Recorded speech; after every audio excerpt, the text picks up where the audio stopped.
the hair on the back of your neck stands up. The mystery deepens when police discover a second victim. Over here!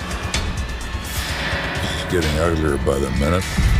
Lieutenant Joe Kenda finds himself face to face with pure evil. He's essentially torturing these people before the kill, like cats playing with mice before they eat them.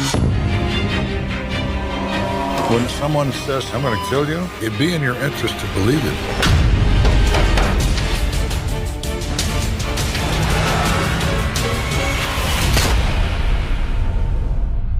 When someone feels threatened, emotions become unpredictable.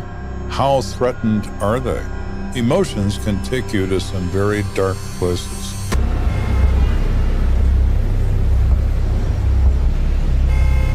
It's the night before Halloween, and the streets of Colorado Springs are crawling with teenagers. There's an air of danger, both real and imagined, lurking around every corner. There's all kinds of mischievous stuff going on. People will get their yards TP'd. Teenagers will throw eggs at people's houses. You never know what's going to happen.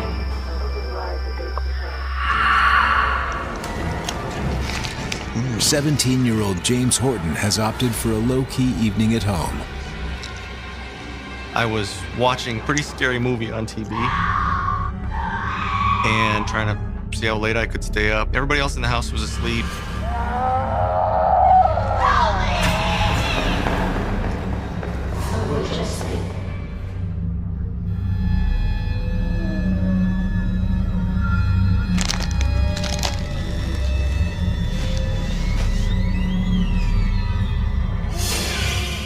He sees this person described as a zombie type person walking through the yard.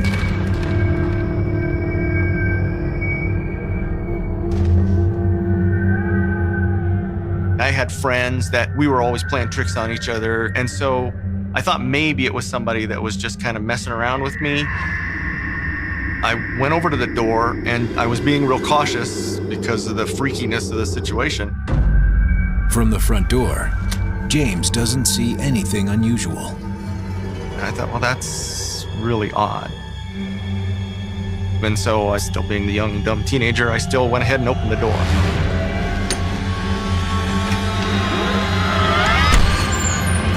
Oh my God. What happened? Are you okay? When he turned his head, I noticed there was blood on the back of his neck, head area.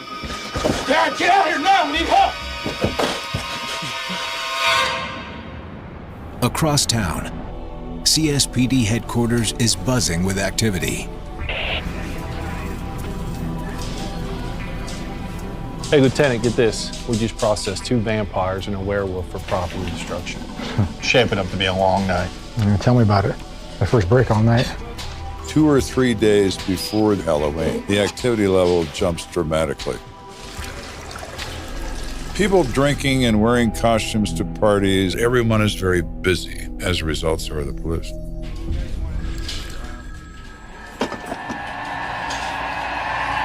Hey, Lieutenant. Jeez. It's a common thing in law enforcement that there's always the pranksters around and they take advantage of everything, including Halloween. Copy that.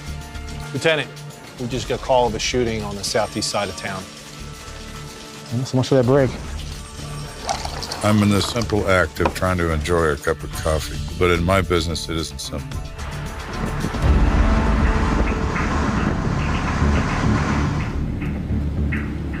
The house in question sits along an otherwise empty stretch of road. This is practically in the middle of nowhere. How you doing, Lieutenant? Hey, Brian. So what do we got? We got a young male with multiple gunshot wounds to the head. He's been transported to St. Francis. And we're able to identify this individual. And he's a 17-year-old high school student by the name of Benny Messina. Any witnesses? The homeowner and his son.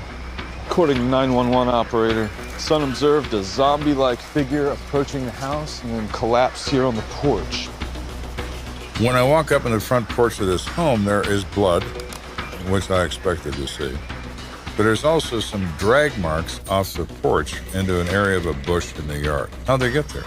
Yeah, about that. There's some inconsistencies in the homeowner's story. He told the officers that the victim came to the porch and collapsed, but the paramedics found him down in the bushes. Well, kid certainly didn't drag himself. Where's this guy? This guy leaning over by the patrol car over here. I'm gonna talk to him. Obviously, talking with Mr. Horton and getting the explanation of what happened on his front porch is important to us. Mr. Horton, I'm Lieutenant Kenda. You go, Lieutenant. Now, you mind telling me what happened here this evening? I was in the bedroom when it all started. I know it was past midnight. My son hollered up and said, "Dad, there's somebody at the door." James, what's going on here? I don't know. I would have crashed. He was on the porch. Get in there and call 911. According to Mr. Horton, at that point he began inspecting the young man's injuries and quickly made an alarming discovery. He has a bullet protruding from his neck. And that bullet let me know that he had to have immediate attention or he wasn't going to make it. So why'd you move him? I'm retired military, and my instincts were telling me we had to act quickly. I did not want him to die on my watch. And if I could get the situation under control, then he may have a chance to live. I think for anybody, it'd be just so shocking because you'd wondered who'd shot this person. You know, are they close behind him? We also moved him behind the bushes to protect ourselves and him, just in case the shooter was still around. Come on, help me. We've got to move him. We've got to move him over here. Easy. All right, I'm gonna grab his shoulders. You're gonna grab his feet, all right? Lift. And he says, drag him off the porch and put him in those bushes in case whoever did this comes back. Ready? Down. The idea being to protect that victim and protect his domicile from any further attack. James, get out. Oh, go. It's completely logical, his explanation for what he did. No, I appreciate your help. No problem. Now that detectives know why Benny Messina was moved, they return to a more basic question. Where did he come from? Lieutenant, there's a distinct blood trail right over here. Grab your flashlights. Let's see where it takes us.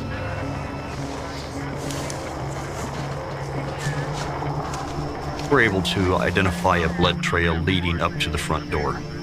Backtracking that, we hope to be able to identify an exact crime scene. The blood trail continues for approximately 30 yards before it abruptly stops near the road. Did he even shot here? Well, it's hard to say. Something happened here, though. You're looking for exactly why this location. Is this the perfect spot for a body dump?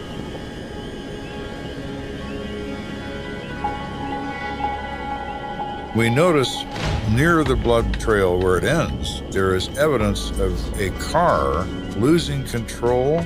I believe there was a car involved that is long gone. Undoubtedly the suspect vehicle. The most likely scenario is our suspect or suspects shot this kid somewhere else, brought him here just to dump him.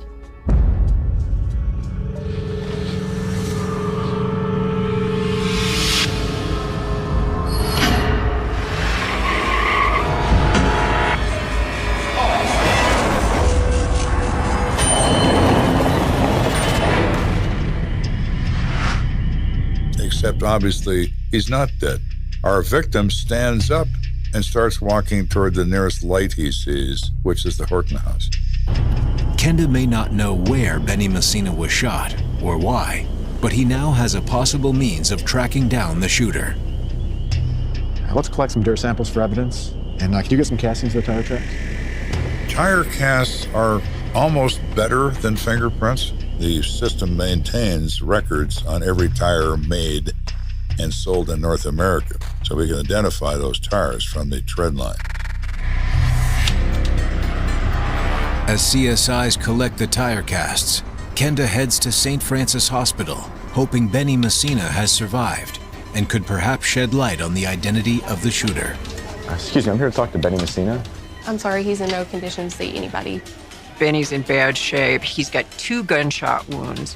One apparently is just a graze, but the other one is quite serious. We're actually prepping him for surgery right now. According to hospital staff, the bullet entered the back of Benny's head, but miraculously never reached his brain. It would have killed him without question had it penetrated the bone.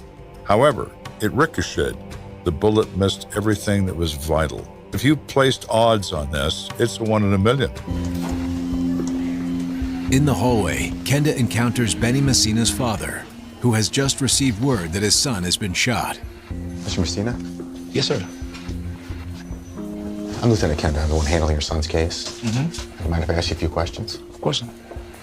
He's already been told he's going to be fine. That takes a huge emotional edge away from him. Can you tell me a little bit about Benny? Yeah, Benny's a good student.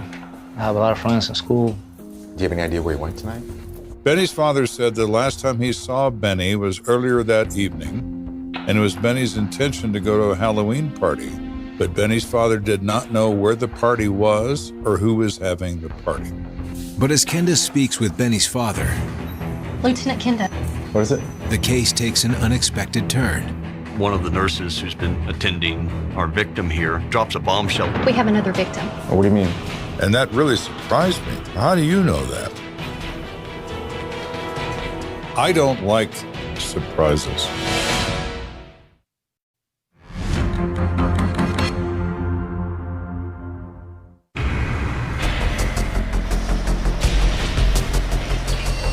So we're investigating the shooting of Benny Messina when some nurse announces there's a second victim that we know nothing about. What do you mean there's another shooting victim? When we were getting Benny ready to go to sleep for surgery, he was telling us about his friend. Miss Robert. She said when they were starting to drift off, he kept asking about his friend Robert. Wait, Robert. Benny, what is it? What's wrong? We don't have He got shot too. So now we have an enormous complication that we know nothing about. Who's your friend Robert? And could finding them save their life? He gave us the location, Circle Drive in Hancock. Thank you. Thank you. Gunshot wounds are always reported to police immediately. We have heard nothing about a medical call at Hancock and Circle. Lieutenant Kenda, dispatch. Dispatch. It appears we have another shooting victim at Circle and Hancock. So we send patrol units looking for Robert unknown. 10-4, Kenda. You're definitely working against time here if they're still alive. They could die just from the fact that nobody got to them in time to save them. While Benny Messina undergoes surgery, Kenda joins responding officers at the site of the second shooting and quickly realizes they are facing an enormous challenge. We're surrounded by rural terrain. It's dark as you can't see your hand in front of your face. So how do we find Robert? Hey, Lieutenant, we've searched the immediate area in this intersection. We just can't find anything here. All right, we need to spread out and do a grid search. We got a lot of ground to cover. We're losing time. Yes, sir. You want to be able to get your team together and start a reasonably fast but thorough search of the area. Copy that. The police are on high alert. You want to find that person, and you've just got your fingers crossed that it's going to be a happy ending. The team scans the area, but a lengthy search yields no sign of the alleged victim. Sir, I've checked here and here. But then, one member of the search party radios Kenda with a possible lead. Hold that for me. Officer Price for Kenda. Go for Kenda. I think I found something. I'm on a dirt access road 50 yards up Circle Drive, headed northbound. 10-4, I'll be right there. I'll go ahead and keep searching. Blitz. An officer notices that there is one barricade that was placed to block access to an area, and that barricade had been moved. Looks like somebody moved it just enough to get a vehicle through. Well, check this out.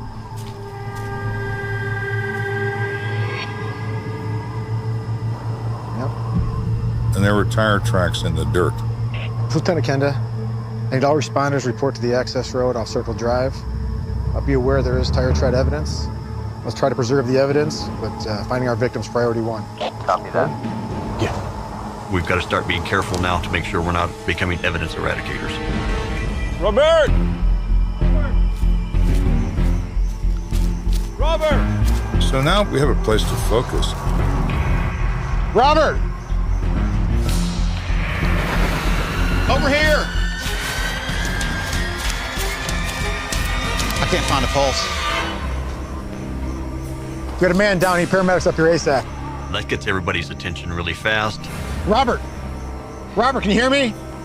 Robert, can you hear me? Hey guys, what's going on? We bring a medical team in there.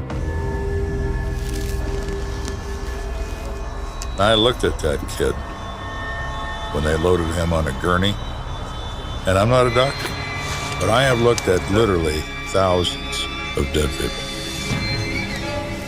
He does not appear to be alive.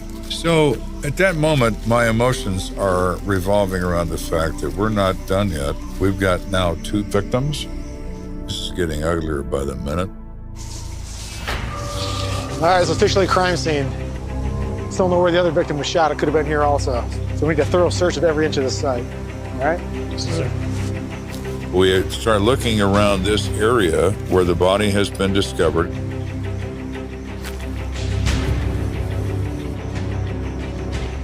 There ultimately is nothing except a blood stain where he had been laying.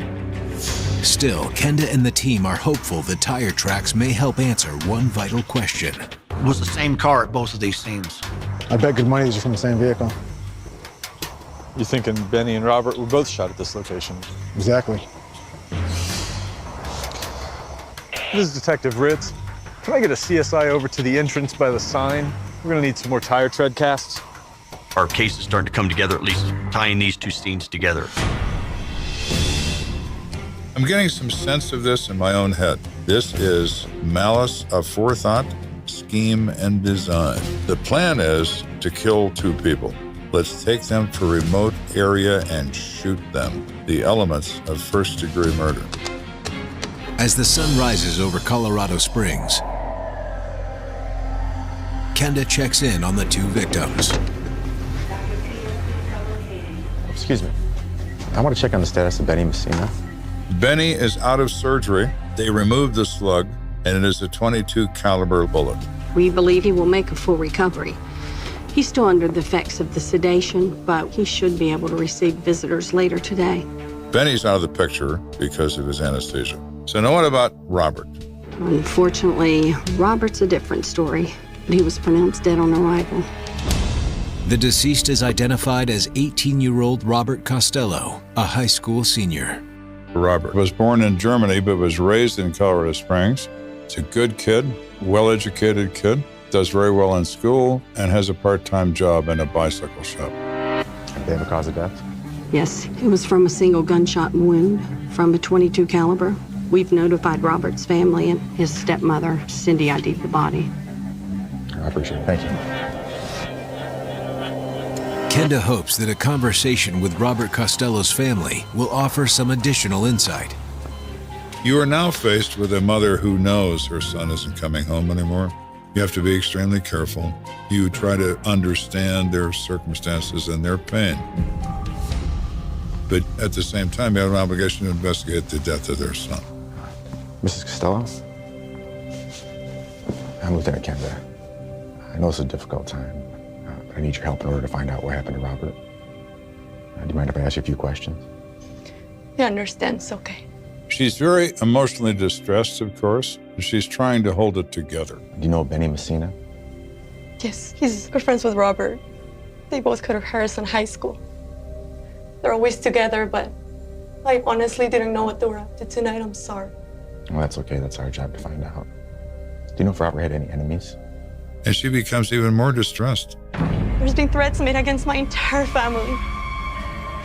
Of course, I was concerned, but I just never think somebody could actually go through with it. Now that rings a very strong bell. Who could it be making those kinds of threats? Well, you don't have to. Somebody who's willing to end Robert's life, probably.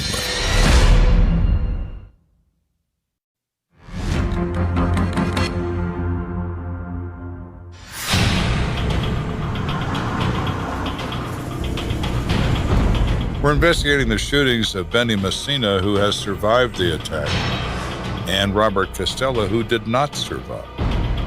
And Robert's stepmother tells me my entire family has been threatened, and that raises an eyebrow.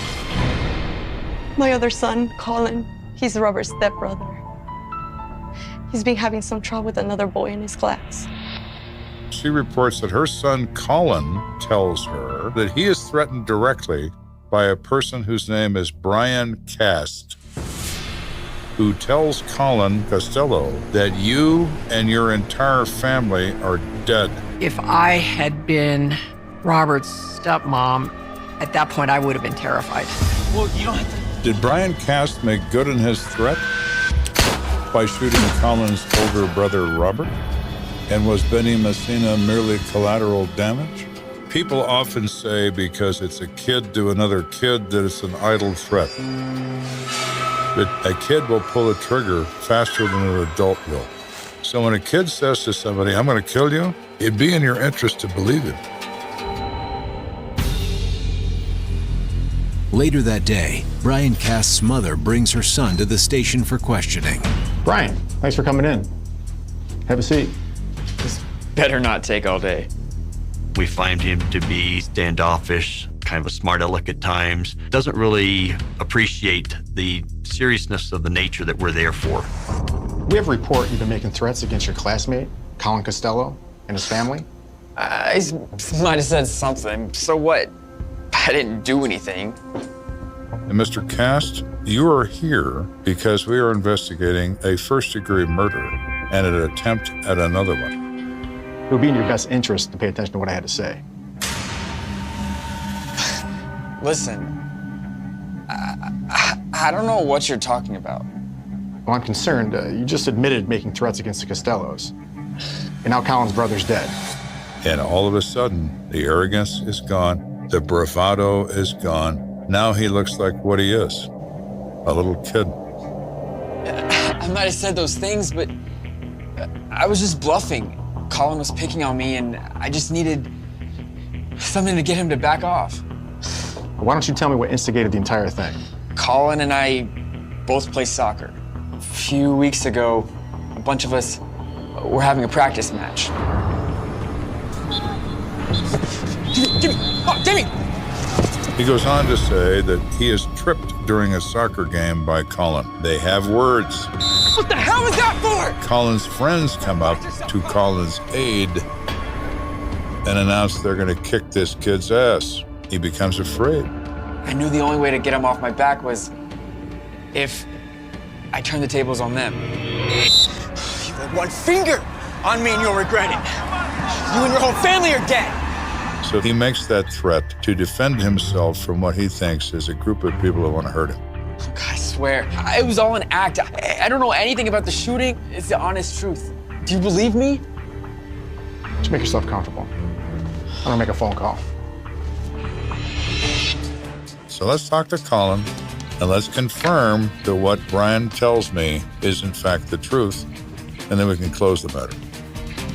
When we speak to Colin about this, he freely admits he never told his mother about tripping the kid at soccer because he'd get yelled at. It's much better to report to your mother that you are a victim. Well, Brian, your story checks out. You're free to go. So now we've eliminated our first and only suspect. Brian Cast is out the window. With Benny Messina still recovering from surgery, Kenda returns to the hospital and tracks down Benny's mother, Martha. My purpose in discussing things with the mother is obvious. Mothers tend to know everything about their sons. Can you think of anyone that want to harm them? Just as she knows a man whose name is Jose Fernandez Sr., who is a male in his 40s, and she's heard Jose Fernandez Sr. threaten Benny over the phone. Now, why is he threatening a 17-year-old? Kenda learns that Jose's son, Joe Jr., was good friends with Benny and Robert. And she says that Benny, Robert, and Joe Fernandez had gotten into a little bit of trouble at the high school. According to Martha, a few months ago, the three friends decided to skip class. You should just skip the rest of the day. I agree. Guys, oh my gosh, check this out. It's the teacher's car that was left in the parking lot of school with the windows down and the keys were in it, on the dash. Dude, no, it's just for a little bit. Nobody's even gonna notice. They see it, they take it, they go to lunch, they drive around. It's really thumbing your nose at authority because they didn't steal a car of another student. They stole a teacher's car. Woo! Hell yeah. and they abandon the car, and they return to school and go back to class as if nothing happened. It's a classic joyride. Except all 3 young men got caught and were arrested and charged with theft. This was just stupid teenage boy stuff. Give them a little space, give them an opportunity, and a lot of times they'll use it to its absolute worst advantage. Benny Messina's offered a deal, and he takes it. He's going to get a summons and complaint and probation. Costello takes the same deal. Their friend Joe Jr. chose to fight the charges. However, as part of Benny and Robert's plea deal, they agreed to testify against Joe Jr. His father, Jose Fernandez Sr., was furious. Goes from a telephone conversation threatening Benny over this testimony business to Mr. Fernandez Sr. showing up at the Messina home. According to Martha, 2 weeks earlier, an inebriated Jose Sr. came to their house, pounding on the door and threatening her husband, Thomas. Open the door! Hey, what's going on here? Are you really gonna let your son tell lies in court about Joe? Listen, buddy, he will testify in court, all the truth. Your kid's a liar. My Joe didn't do anything. He didn't steal that car with them. And Benny better get that straight if he knows what's good for him. He was going to protect his kid, whatever's necessary. Why would a father go to the extreme of threatening people about testifying against his son for a simple auto theft case? I don't know. It doesn't make sense. Intrigued, Kenda sends a couple of officers to the Fernandez home to speak with Jose Sr. In the meantime, I'll do a little digging on my own into Jose Sr.'s background. Lieutenant, here's that file he requested. There's not much in it, though. Okay, thank you. We were shocked to learn that Fernandez Sr. had never been arrested by anybody for any reason. He was a cabinet maker by trade. It was viewed by his supervisors as an excellent worker, one of the best at the company. The more we look into this, it's kind of like, is this guy really somebody who went out and killed somebody? 20 minutes later, Kenda gets a call that could answer that question. 334 to Lieutenant Kenda. Go for Kenda. Hey, Lieutenant, we're at the Fernandez residence right now, and now you're going to want to come see this. There's a vehicle out there, and it has what appears to be blood staining on it. 10-4, I'll be right there. High-velocity blood spatter comes from one thing, gunshot. There is no doubt in my mind that this is the car.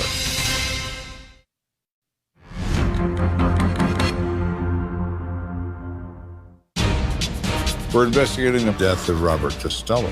We have developed a new suspect, Jose Fernandez Sr., whose son was a participant in an auto theft with the 2 victims. When I sent officers to his house to question him, they observed high-velocity blood spatter on the bumper of the family car. So what do you got? We've not talked to the residents yet. Okay, I got a search warrant. Let's go.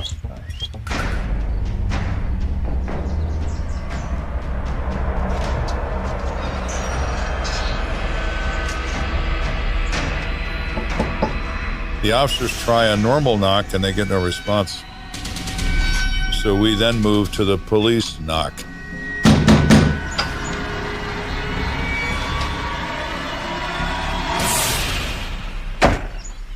And it's Jose Fernandez Sr.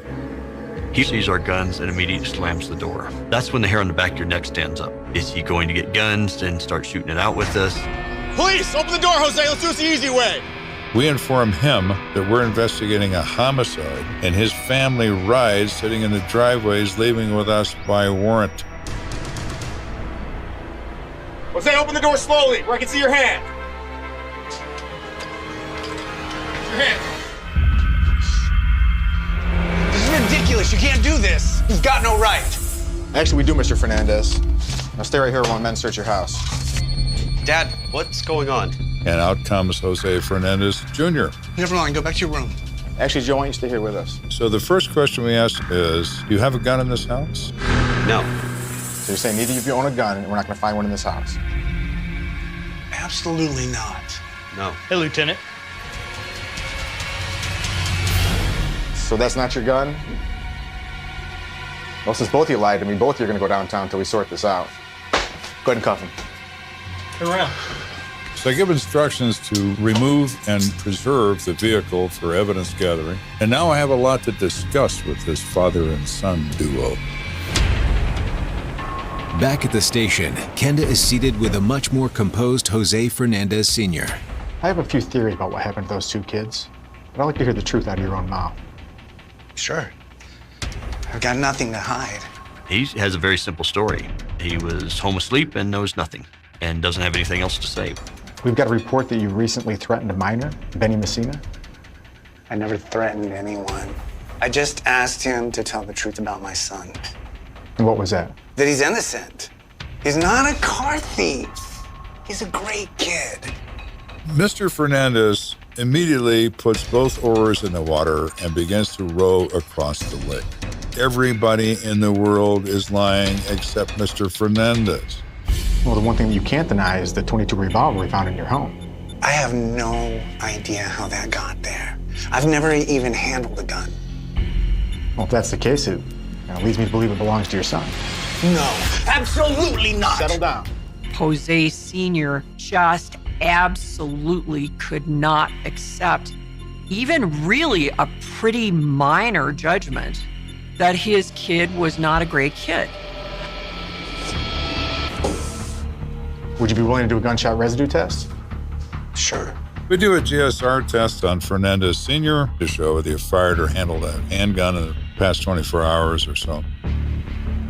Kenda is hopeful the GSR test will cement Jose Sr. as the shooter. When we are able to conduct that test, we come up with the negative results. So Fernandez Sr., despite his bravado, certainly we have him being an astounding liar, but we don't have him pulling a trigger. With Jose Sr. ruled out as possible shooter, Kenda turns his attention to Joe Jr. Fernandez Jr. is different than his father in the sense that he does have a criminal past. It's a minor criminal past. It's petty offenses. Relax, your dad's not here. I just want to get your side of the story, okay? Okay, sure. And he says he had been with Benny and Robert earlier that evening, met him at a 7-Eleven, and they had a couple of beers. We were just out talking for a little bit, and then I left and took off and went home. I don't know what they did after that. And that's the whole story. Yeah, do you really think I'd hurt my friends? Well, I'd like to get a couple swabs of your hands. All right. Officer? We take the GSR kit from Joe Jr. after explaining to him what it is. And you could see it in his face. Like, uh-oh, he knows that that's going to be positive. Sir, actually, I do have something I need to tell you. I remembered something. I went target shooting this morning, so that test might come back positive. Oh, really? With the gun you don't have? He looks at me. He said, well, there was this other kid I know. What other kid? I don't know. You know a lot, do you? They come back with a test result. They're positive. And now, little Mr. Arrogant is scared to death. Lieutenant? When I was about to go after him about all the lies, the hospital called Benny Messina has been cleared to give his statement. All right, tell him on the way. now Benny being awake is a lot more important to me. As I was leaving that room, I looked at Joe Jr. and I said, you know, when you shoot people, you got to make sure they're dead.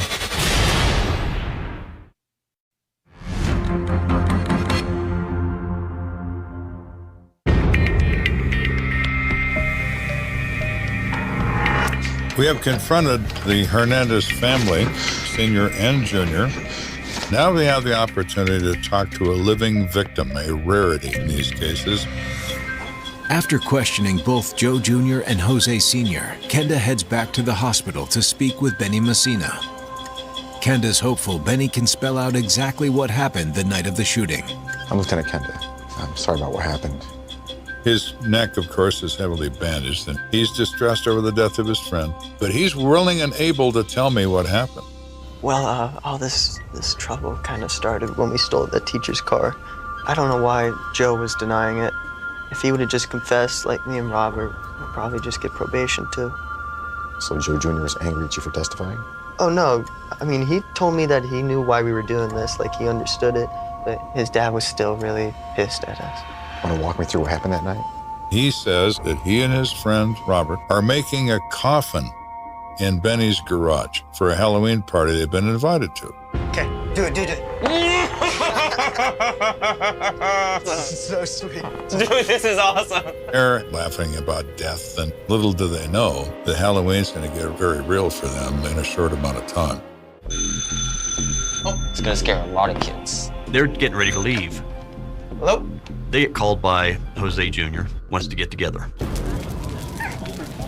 According to Benny, a few hours later, they met up with Joe Jr. at the party. What's up, dude? So, what do you guys want to do? I was thinking we could just drive around and see what's going on. Parents want me home by midnight. Screw that. Let's get out of here. They end up off Circle and Hancock in a new construction area. There was some construction barriers still up there, kind of stopping cars from going through the road. Wait, why are we here? Help me move this barricade. Okay, but what are we even doing here? It's Devil's Night. We should steal something. Like what? Oh, this blinky light. Oh. Come on, let's go check out what they got. Come on. And Joe Jr. drives the car into an even darker area. Benny tells Kenda that's when things took a dangerous turn. Check this out. Whoa, is that a real gun? Yeah? Let's play Russian roulette. No way, man. Fine. Dance for me. What the hell, man? Are you nuts?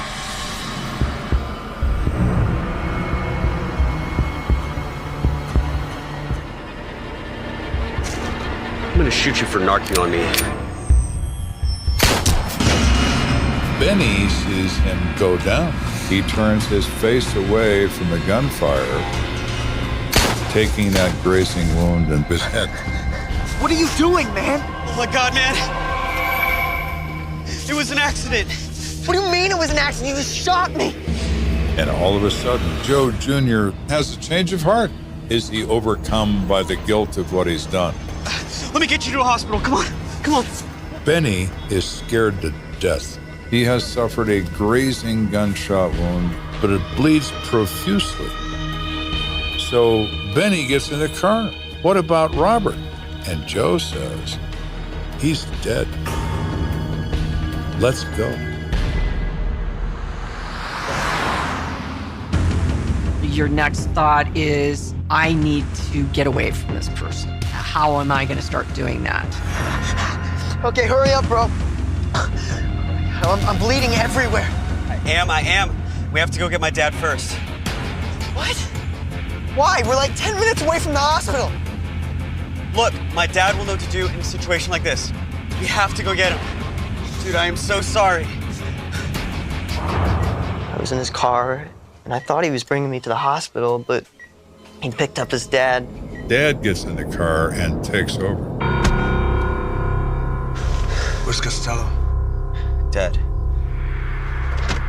Benny thinks they're going to go to St. Francis Hospital, but Joe Jr. turns the other way. He has no idea what to do. Where are we going? Shut up. Time for you to join your friend Costello. So Benny decides he's got to try to save his life.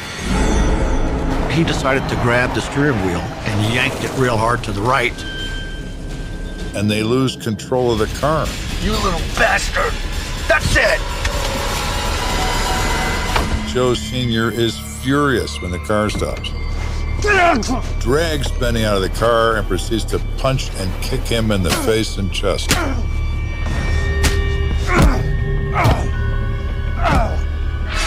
Benny claims that's when Joe Jr. took out the gun and fired one final shot into the back of his head. That'll do it.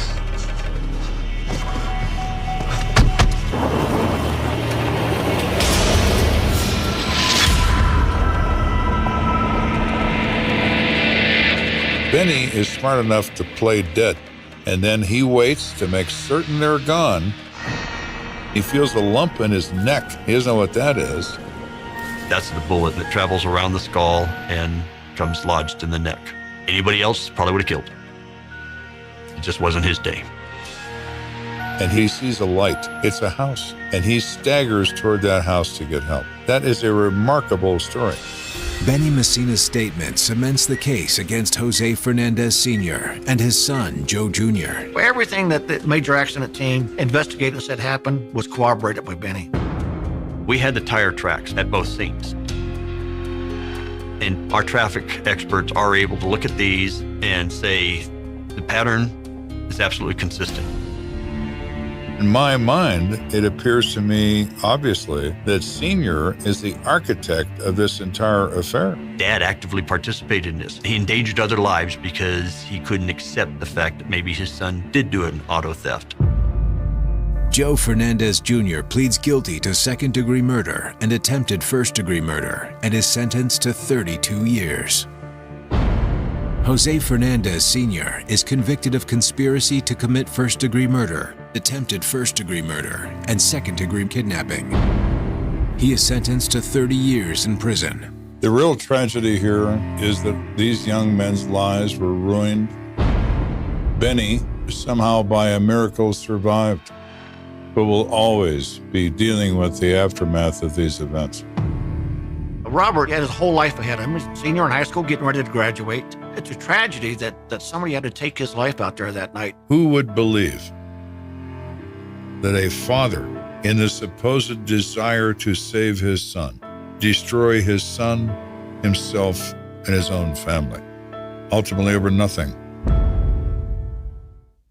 The call came in just after dawn, when the air in Central Florida still clung to the night, thick and unmoving. The kind of morning where sound carries too far and secrets feel heavier than usual. And what the dispatcher heard on the other end of the line was not screaming, not panic, but a voice so flat it felt rehearsed. A neighbor reporting something not right. At the end of a quiet residential street where lawns were trimmed weekly and nothing truly bad was supposed to happen. Not here. Not in a place built on routine and sun and the promise of safety. Patrol cars arrived with lights muted, tires crunching softly on gravel, officers stepping out into the pale orange glow as if crossing a line they couldn't see. And there it was, the house standing intact, door closed, windows dark, no sign of struggle from the outside, just an unbearable stillness pressing against everyone who approached. Inside, the air was cooler, artificial, smelling faintly of cleaning chemicals and something else underneath, something metallic and wrong. And in the back bedroom, they found her alone, unmoving, positioned in a way that made seasoned cops exchange glances without speaking, because some scenes don't need words to announce themselves. This was deliberate. This was personal.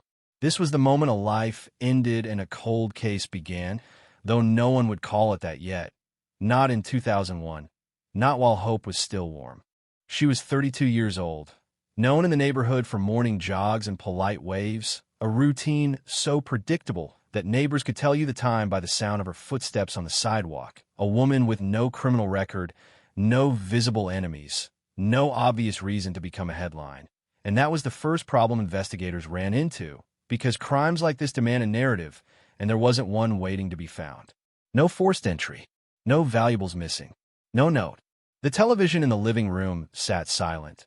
A coffee mug on the counter, still holding the ring of the last drink she never finished. The clock on the microwave blinking an incorrect time, as if even it had lost track of what mattered. Detectives photographed everything, measured distances, bagged fibers so small they looked imaginary, and all the while the house seemed to resist them, giving nothing away, holding its breath. Word spread fast, faster than facts ever do, rippling through the community by mid-morning. Parents locking doors that had never been locked before, conversations dropping to whispers, the name of the street suddenly sounding different when spoken out loud, reporters gathering at the police tape, searching for phrases that would explain the fear, but there were no answers to give, only the outline of a mystery forming in real time. Florida, 2001. Cold case in the making. A crime without a face. Detectives canvassed the block, knocking on doors, collecting fragments of memory that felt useless even as they wrote them down. Someone heard a car late at night. Someone thought they saw a shadow near the mailbox.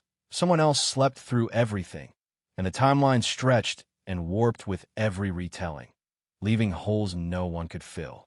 The autopsy delivered more questions than clarity, a cause of death that confirmed violence but refused to point a finger, evidence that suggested planning without revealing purpose, restraint without confession. And as lab results trickled in over the following days, hope shifted from certainty to possibility. There was DNA, yes, but not enough, not clean enough, not matched to anything in the system at the time, a genetic whisper stored away in evidence lockers with a tag that would fade before it ever spoke.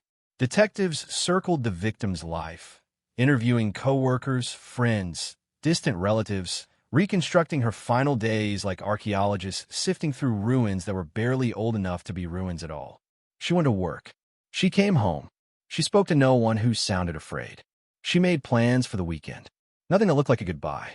As days turned into weeks, the pressure mounted, the kind that tightens around an investigation and forces movement even when there's nowhere to go.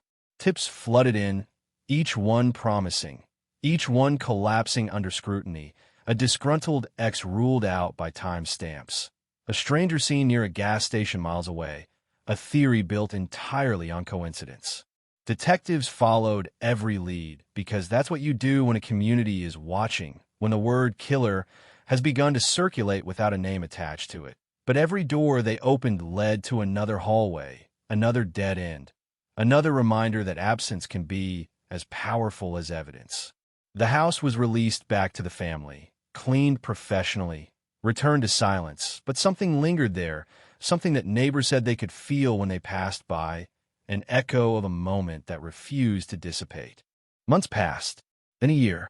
The case file grew thicker while the trail grew colder, photographs yellowing slightly at the edges, notes written with urgency now read with frustration, and the detectives who had worked it from day one felt the weight of time settling in, because unresolved cases don't just stay on desks. They follow you home.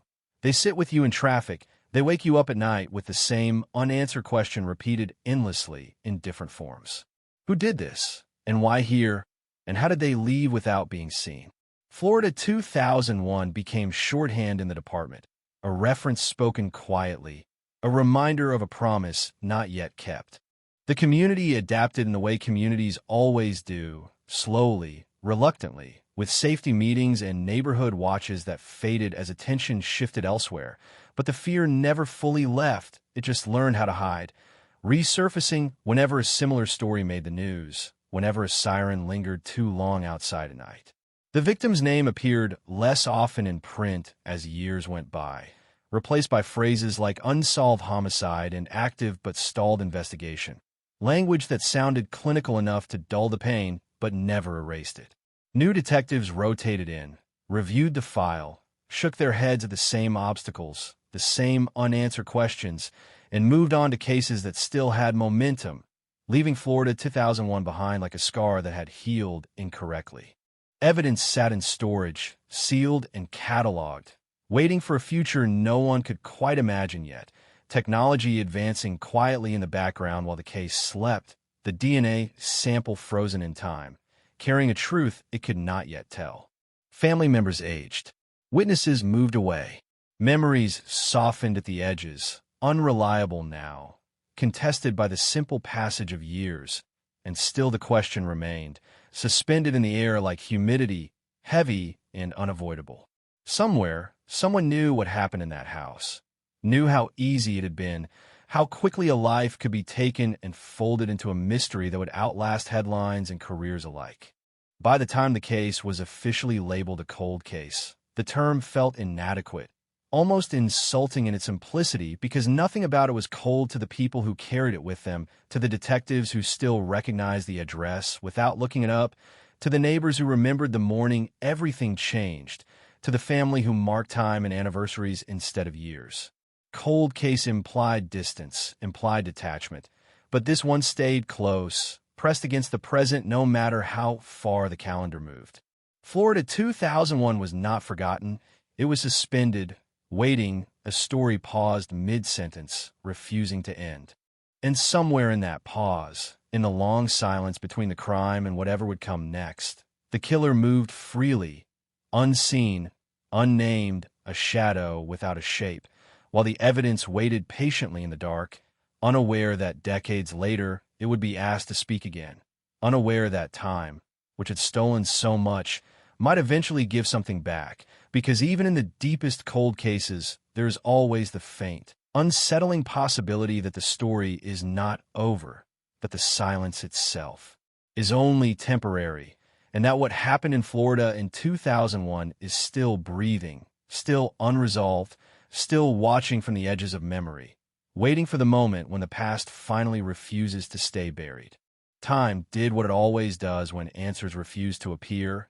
It layered itself over the crime like dust, thin at first, then heavy, settling into corners of the case file where even the most determined hands rarely reached. And yet the file never truly closed. It waited, transferred from shelf to shelf, from detective to detective, its weight unchanged even as faces and desks changed around it. In the early years after the murder, investigators still spoke about it in the present tense, still believed momentum could be revived with one good break. One witness who remembered something they hadn't realized mattered. One phone call that would finally explain how a quiet Florida street became a crime scene without anyone noticing, but the call slowed, then stopped, and what remained was the long, grinding patience of an unsolved homicide. Every few years, the case resurfaced just enough to remind everyone it was still there, a brief article in the local paper marking another anniversary, a line in a broadcast about cold cases still haunting the region, the victim's photograph reappearing like a ghost from a different era, her smile frozen in a time before she knew what was coming.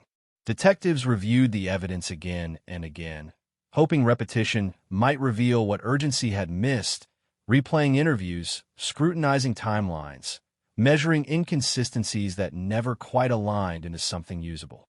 The house had long since changed occupants, repainted, renovated, its history quietly disclosed only when legally required, but the crime scene photos remained untouched, stark, and unforgiving, reminders of how little distance actually existed between normal life and irreversible violence. There were theories, of course, because a vacuum always fills itself with speculation. Some believed the killer was someone familiar, someone who knew the routine, who understood how to enter and leave without drawing attention, someone who blended so seamlessly into the background that witnesses didn't recognize him as out of place. Others argued for a stranger, a fleeting presence, a crime of opportunity so perfectly timed it left nothing behind but fear. Each theory had its supporters, each had its flaws, and none could be proven, leaving the investigation balanced on a series of maybes that never hardened into fact. The DNA evidence, once seen as a potential breakthrough, became a symbol of frustration, a partial profile that refused to match anything in state or federal databases, a locked door with no key yet invented. As technology advanced, hope flickered again, not loudly, not publicly, but quietly within the department, as forensic science began to promise what it once could not deliver. Cold cases across the country were being reopened, names attached to crimes long thought unsolvable, and Florida 2001 was never far from those conversations, always mentioned with a mix of caution and longing. Could this one be next? Could time finally work in the investigators' favor? The evidence was preserved, the chain of custody intact, the possibility alive, but possibility alone doesn't make arrests, and years continued to pass without movement, the case aging while the killer remained invisible. The community, meanwhile, learned to live with the unanswered question, its presence subtle but persistent, woven into local memory like a cautionary tale never fully told. Parents warned their children in vague terms, not about the specifics, but about awareness, about locking doors, about how safety could never be assumed.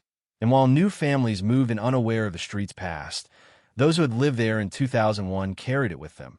A shared glance when the topic of crime came up, a silence that spoke louder than details.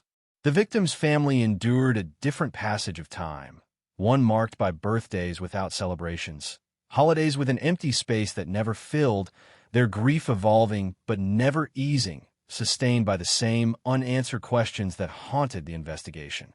Inside the evidence room, sealed boxes waited, their contents unchanged while the world outside transformed, and among them, the biological sample that had once been too incomplete to matter, now viewed differently through the lens of new science. Advances in DNA analysis promised more from less, patterns from fragments, connections from traces once dismissed as unusable, and slowly, cautiously, detectives began to re-examine what they had, not because they expected miracles, but because doing nothing felt like surrender. Requests were made, tests authorized, paperwork shuffled through departments where Florida 2001 was now just a number, a line item among hundreds of unsolved cases seeking another chance. The first results came back inconclusive, then the second, then the third, progress measured in millimeters rather than miles, but still progress, still movement where there had been none. The partial profile grew more complete, not enough to name a suspect, but enough to confirm something crucial. The DNA did not belong to anyone previously considered, not a friend, not a coworker, not a known associate, and that realization quietly shifted the entire narrative. If the killer wasn't in her immediate circle, then he was someone who had slipped through unnoticed, someone whose connection, if any, was invisible at the time. It was unsettling, not because it was new, but because it made the randomness feel real, the idea that the crime could have been carried out by someone who vanished as easily as he appeared. Years later, with genealogical databases becoming investigative tools, a controversial but powerful method, the case found itself standing at the edge of a line law enforcement had only recently begun to cross. Using public genetic information to build family trees from unidentified DNA was changing everything, turning cold cases into active investigations overnight, and Florida 2001 was quietly added to the list of candidates. There was no announcement, no press release, just a renewed focus within a small circle of detectives who understood both the promise and the risk of reopening old wounds with new techniques. They uploaded the profile, waited, watched as distant relatives appeared on the screen, names without context, branches of a family tree stretching backward and outward, slowly, painstakingly narrowing the field. It was a process measured in patience and persistence. Investigators cross-referencing ages, locations, histories, eliminating impossibilities until only a handful of viable paths remained. Each new name felt dangerous, not because it was wrong, but because it might be right, because attaching a real person to the crime meant consequences, meant accountability, meant confronting a past that had been allowed to sleep for too long. The work was quiet, deliberate, almost secretive, detectives wary of raising expectations in a case that had disappointed so many times before. But something felt different now. Not hopeful exactly, but heavier, as if the investigation had shifted from searching for a story to uncovering a truth that was already there, waiting. The victim's family was notified cautiously, told only that the case was being reviewed with new technology, no promises made, no timelines offered, just the acknowledgement that Florida 2001 had not been forgotten. For them, the news reopened wounds they had learned to live with, stirring emotions they had carefully contained, hope battling fear, because after so long, certainty of any kind could be terrifying. What if the answers hurt more than the questions? What if the truth, when revealed, changed nothing? They waited anyway, because waiting was something they had become experts at. As the genealogical work continued, one line began to stand out. A distant relative whose movements intersected with Central Florida in 2001, whose age matched the unknown profile, whose history included gaps that refused to explain themselves. It was not proof, not yet, but it was enough to warrant attention, enough to pull records, enough to re-examine the past through a narrower lens. Detectives compared timelines, addresses, employment records, traffic stops, anything that could confirm presence or absence, building a case not from eyewitnesses or confessions, but from data, from the silent testimony of documents that had outlived memory. Still, caution ruled every step, because cold cases teach humility, they punish assumptions, and every false lead leaves scars. Investigators double-checked everything, aware that one mistake could collapse years of careful work, could reopen the case only to shut it down again. The suspect, if he was one, lived an ordinary life now, unremarkable on the surface, a man who had aged quietly while a crime waited in his shadow, and that ordinariness was perhaps the most disturbing detail of all. There were no obvious red flags, no dramatic criminal history, just the unsettling possibility that someone capable of such violence had blended into the background for decades without consequence. As Florida 2001 edged closer to something it hadn't been in over 20 years, an active pursuit of truth, the weight of the past pressed harder, the silence that had defined the case beginning to crack, not loudly, not yet, but enough to suggest that the long pause might finally be ending. The evidence, once mute, now whispered connections, the data, forming patterns too precise to ignore, and for the first time since that still morning in 2001, the investigation felt less like an echo and more like a voice returning from a long absence, carrying with it the promise that the cold case was no longer content to remain cold. The moment investigators focused on that narrowing branch of the family tree, the case seemed to change temperature, not warming into certainty, but shifting, becoming volatile, reactive, as if it sensed it was being watched again, and every move from that point forward carried weight. Detectives began reconstructing the suspect's life as it intersected with Florida in 2001, not looking for dramatic clues, but for ordinary details, the kind that hide in plain sight: a temporary job, a short-term rental, a vehicle registered and sold within months, fragments of a life that left just enough of a trail to follow without ever announcing itself. Records showed he had been in the area at the right time, close enough to matter, distant enough to avoid suspicion, and that balance alone was unsettling because it suggested intent without exposure. They traced addresses that no longer existed, businesses that had closed, names of employers who struggled to remember him, if they remembered him at all, and with every unanswered question, the picture grew more disturbing, not because it revealed violence, but because it revealed nothing. A man who passed through lives without leaving impressions, without forming attachments that would later become memories. That invisibility felt strategic in hindsight, though it may never have been conscious, and it complicated everything because proving presence is far easier than proving purpose. Still, detectives persisted, aligning timelines with painstaking care, noting where his movements overlapped with the victim's routines, how proximity could have become opportunity. Surveillance footage from nearby businesses was long gone, erased by time and storage limits, no one considered in 2001. Phone records unavailable, cell towers less precise than they would later become, and witnesses who might have noticed something now doubted their own recollections, unsure whether what they remembered belonged to that morning or another, because memory degrades, blurs, reshapes itself to survive. Investigators leaned on what could not forget: databases, documents, biological evidence, trusting that the truth embedded in data would outlast human recollection, and that trust slowly paid off. The genealogical analysis refined itself, eliminating branches until the family tree resembled less a forest and more a narrow path. At the center of that path was a name that had not appeared in the original investigation, a man whose connection to the victim was non-existent on paper, no shared workplaces, no mutual friends, no documented interactions, and that absence forced a shift in thinking. If there was no personal link, then the crime had to be reconsidered, not as an act rooted in relationship, but as something colder, something driven by circumstance, impulse, or a private motive that never surfaced publicly.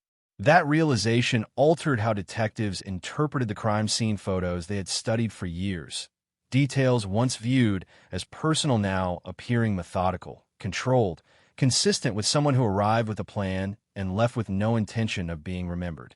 The decision to move forward required confirmation beyond genetic inference, because suspicion without proof is just another dead end, and so investigators sought a direct DNA comparison, something they could hold up in court decades later and say, without hesitation, that the science spoke clearly. But obtaining that comparison meant stepping out of the shadows and into the suspect's present life, a life built quietly over years, with routines, relationships, perhaps even a family who knew nothing of Florida, 2001. The approach had to be subtle, legal, unremarkable, because any misstep could alert him, could destroy evidence, could collapse everything before it truly began. They waited, watched, documented, gathering discarded items, a cup, a napkin, a cigarette, but the mundane remnants of daily existence that now carried enormous significance, each one a potential bridge between past and present. When a sample was finally secured and sent for analysis, the wait resumed, familiar and agonizing. The same suspended time investigators knew too well, only now the stakes fell sharper, more immediate. The lab confirmed what the family tree had suggested, a match strong enough to transform suspicion into focus, probability into near certainty. And with that confirmation, Florida 2001 crossed an invisible threshold, moving from cold case to active target. Internal discussions grew tense, measured because the next steps mattered more than all the years before, warrants prepared with exhaustive detail, every decision reviewed, every assumption challenged, aware that defense attorneys would scrutinize not just the evidence, but the decades of delay. The narrative had to be precise, because time had given the suspect something valuable, distance, and distance can complicate accountability. Investigators revisited the original scene with fresh eyes, mapping his potential movements through the neighborhood, how he might have approached, how he might have known when to leave, theories now grounded in a specific body, a specific history. As they closed in, the question shifted subtly, but significantly, no longer just who, but why now? Why after 22 years had the truth decided to surface? The answer, if there was one, lay not in conscience or confession, but in technology, in the relentless accumulation of data that eventually collapses secrets. And that realization carried its own unease, because it meant the killer had lived freely not because he was smarter, but because the world had not yet caught up. It reframed the past as a waiting game, not between hunter and hunted, but between crime and capability. The victim's family was brought in again, this time with more specificity, informed that a suspect had been identified, that DNA linked him to the crime, that the case was moving forward after decades of silence. The news landed heavily, relief tangled with grief, because answers don't erase loss, they recontextualize it, forcing old pain into new shapes. They listened, asked careful questions, tried to imagine a face behind the void that had haunted them for so long. And when they saw his name, his age, his photograph, the ordinariness struck them hardest, the absence of monstrosity in his appearance challenging everything they had imagined over the years. For detectives, the arrest itself was almost anticlimactic, carried out without drama, without resistance. A man taken into custody amid the routines of his current life, neighbors watching with curiosity rather than fear, unaware of the history being unearthed in their presence. He said little, if anything, as he was led away, his expression unreadable, offering no insight into whether the past weighed on him or had been compartmentalized into something distant and irrelevant. The silence that followed him into custody felt familiar, echoing the silence that had defined the case from the beginning. Only now it was no longer empty. It was charged. Interrogation rooms are designed to compress time, to strip away distractions until only truth and denial remain. And when investigators sat across from him, they carried 22 years of questions into a space that demanded immediate answers. He listened, responded minimally, neither confessing nor reacting with shock, his demeanor controlled, as if the confrontation itself had been anticipated in some abstract way. The DNA evidence was presented methodically, not as an accusation, but as an inevitability, science bridging the gap between then and now without emotion. Still, he offered nothing that resembled explanation, leaving motive suspended, unresolved, another gap where understanding might never fully reach. As charges were filed and the news broke, The community reacted with a mix of disbelief and grim validation. Headlines resurrecting Florida 2001 as a solved cold case. The phrase "killer revealed after 22 years," carrying a finality that felt almost unreal. People revisited their memories, reinterpreted moments, asked themselves how someone could live among them without detection, how many other ordinary faces might hide extraordinary secrets. The story spread beyond the neighborhood, beyond the state, a testament to both persistence and the unsettling power of modern forensics, a reminder that time alone does not protect the guilty. Yet even as the case moved toward trial, something remained unresolved, a lingering absence where motive should be, where understanding might offer closure, and that absence kept the story from settling neatly into history. Florida 2001 was no longer unsolved, but it was not fully explained either. And that distinction mattered because justice answers questions, but it does not always satisfy them. The arrest marked an ending of sorts, but it also exposed how much had been lost in the waiting, how many years had passed without accountability, how silence can stretch across decades without breaking. As the legal process unfolded, the cold case label fell away officially, replaced by docket numbers and court dates. But emotionally, for those who had lived with it, the cold never fully dissipated. The truth had emerged not with a confession or a revelation, but with data, with probabilities that solidified into certainty. And that method, while effective, left a strange hollowness, as if the story had been solved without being told. Florida 2001 had reached a conclusion on paper, but in memory, in community, in the spaces left behind by a life interrupted, it continued to resonate, a reminder that even when killers are revealed, the past does not simply release its grip, it tightens, asking to be understood, even when understanding may never truly arrive. The courtroom did not feel like a place for revelations, not after so much waiting, because truth rarely arrives with drama when it has already aged for decades. It settles instead, heavy and quiet, pressing against the walls, as if the room itself understands the weight of what is being revisited. The suspect sat at the defense table, older now, his hair thinner, his posture unremarkable, a man who could disappear into any crowd, and that ordinariness continued to unsettle everyone who looked at him, because nothing in his appearance suggested violence. Nothing hinted at the moment in 2001 when another life ended in silence. Prosecutors spoke carefully, knowing every word would be examined not just for accuracy, but for motive, for meaning, for a narrative strong enough to withstand the erosion of time. They began not with the crime, but with the absence, with the years when nothing happened, when the case gathered dust, and the killer lived freely, because that absence was part of the story, part of the cost. Jurors listened as timelines were reconstructed, addresses mapped, movements traced, the slow convergence of past and present laid out methodically. A story built not from eyewitnesses, but from records, from data that never forgot, even when people did. The DNA evidence took center stage, presented not as a miracle, but as a tool that finally matured enough to answer a question it had been holding since 2001. The genetic profile, once too incomplete, now precise enough to point unambiguously at the man seated before them.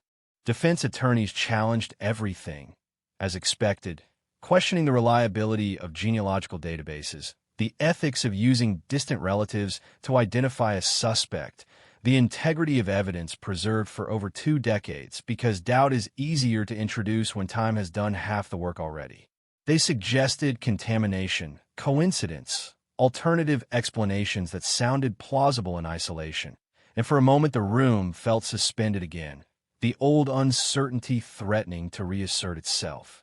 But the science held, supported by corroborating details that, while individually small, collectively formed a pattern too consistent to ignore, a path leading back to Florida 2001 with unsettling clarity.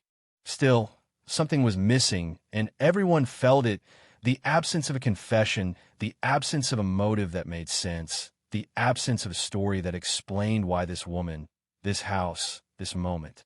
Prosecutors offered theories grounded in opportunity and proximity, in patterns observed in similar crimes. but theories are not truths, and the defendant's silence only deepened the void.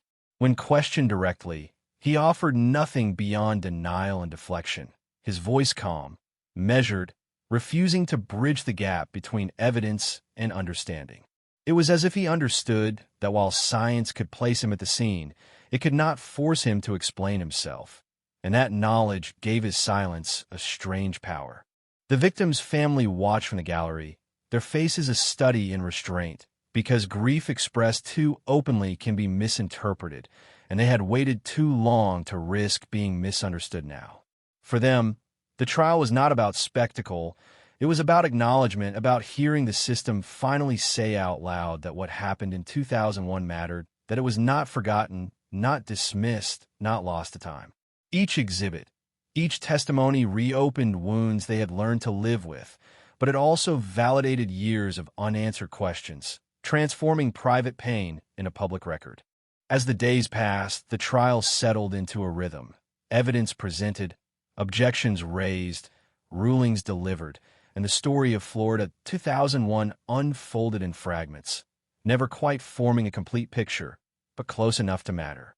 Jurors took notes, their expressions shifting subtly as the weight of the case pressed in, aware that they were being asked not just to judge a man, but to bridge a temporal divide, to decide whether justice delayed could still be justice at all. Outside the courthouse, cameras waited, headlines prepared, the phrase "cold case solved" repeated so often it began to lose its meaning. Because solving a case does not resurrect the dead, it only clarifies the past.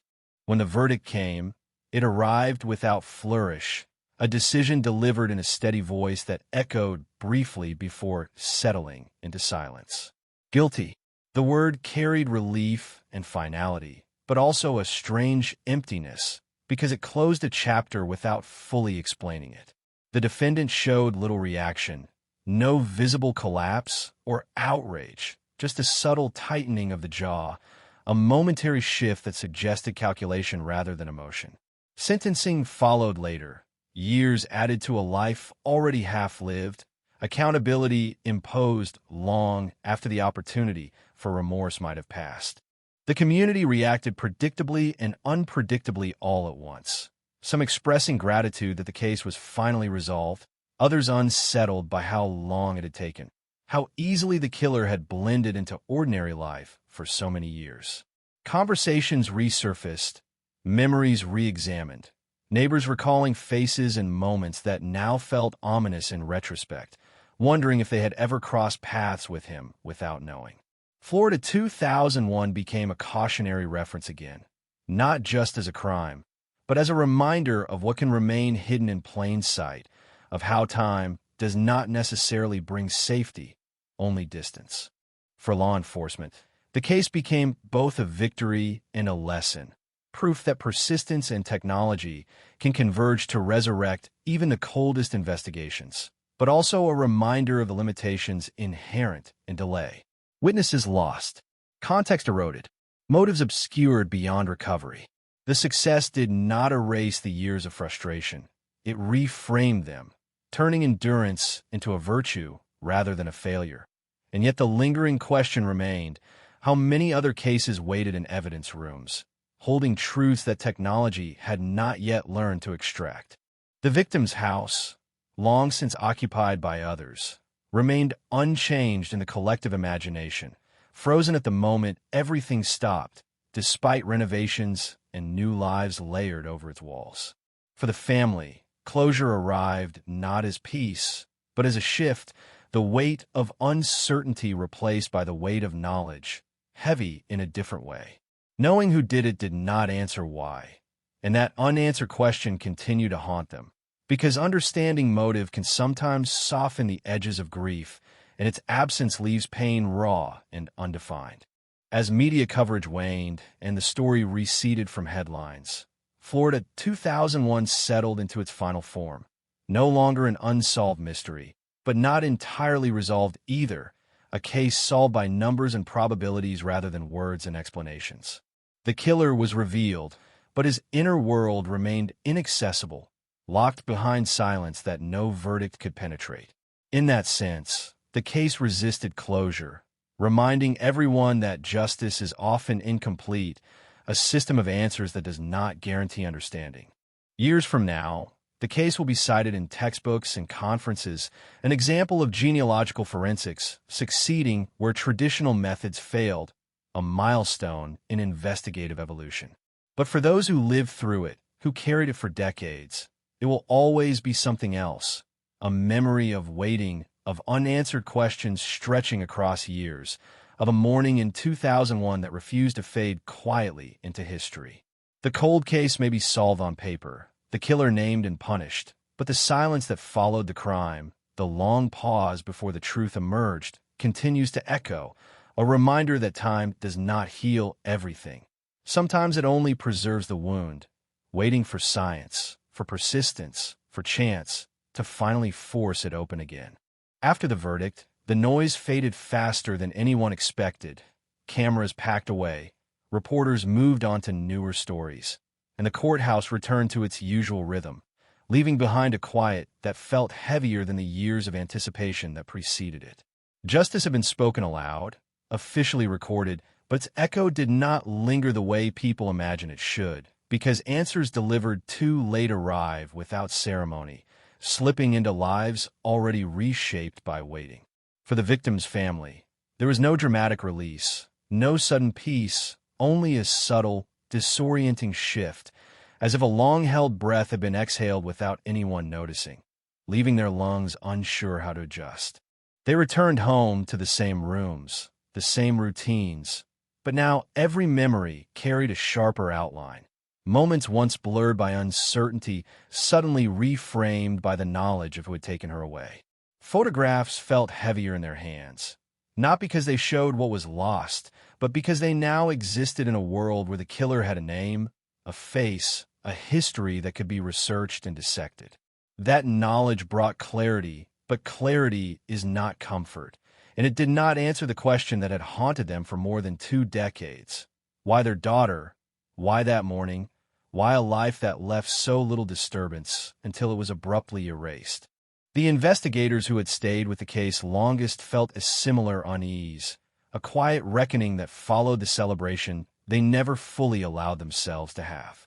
Solving Florida 2001 was an achievement, undeniably, but it was also a reminder of everything that could not be recovered, witnesses whose memories had faded beyond usefulness, opportunities missed before technology caught up, years when the case might have been solvable if the tools had existed sooner.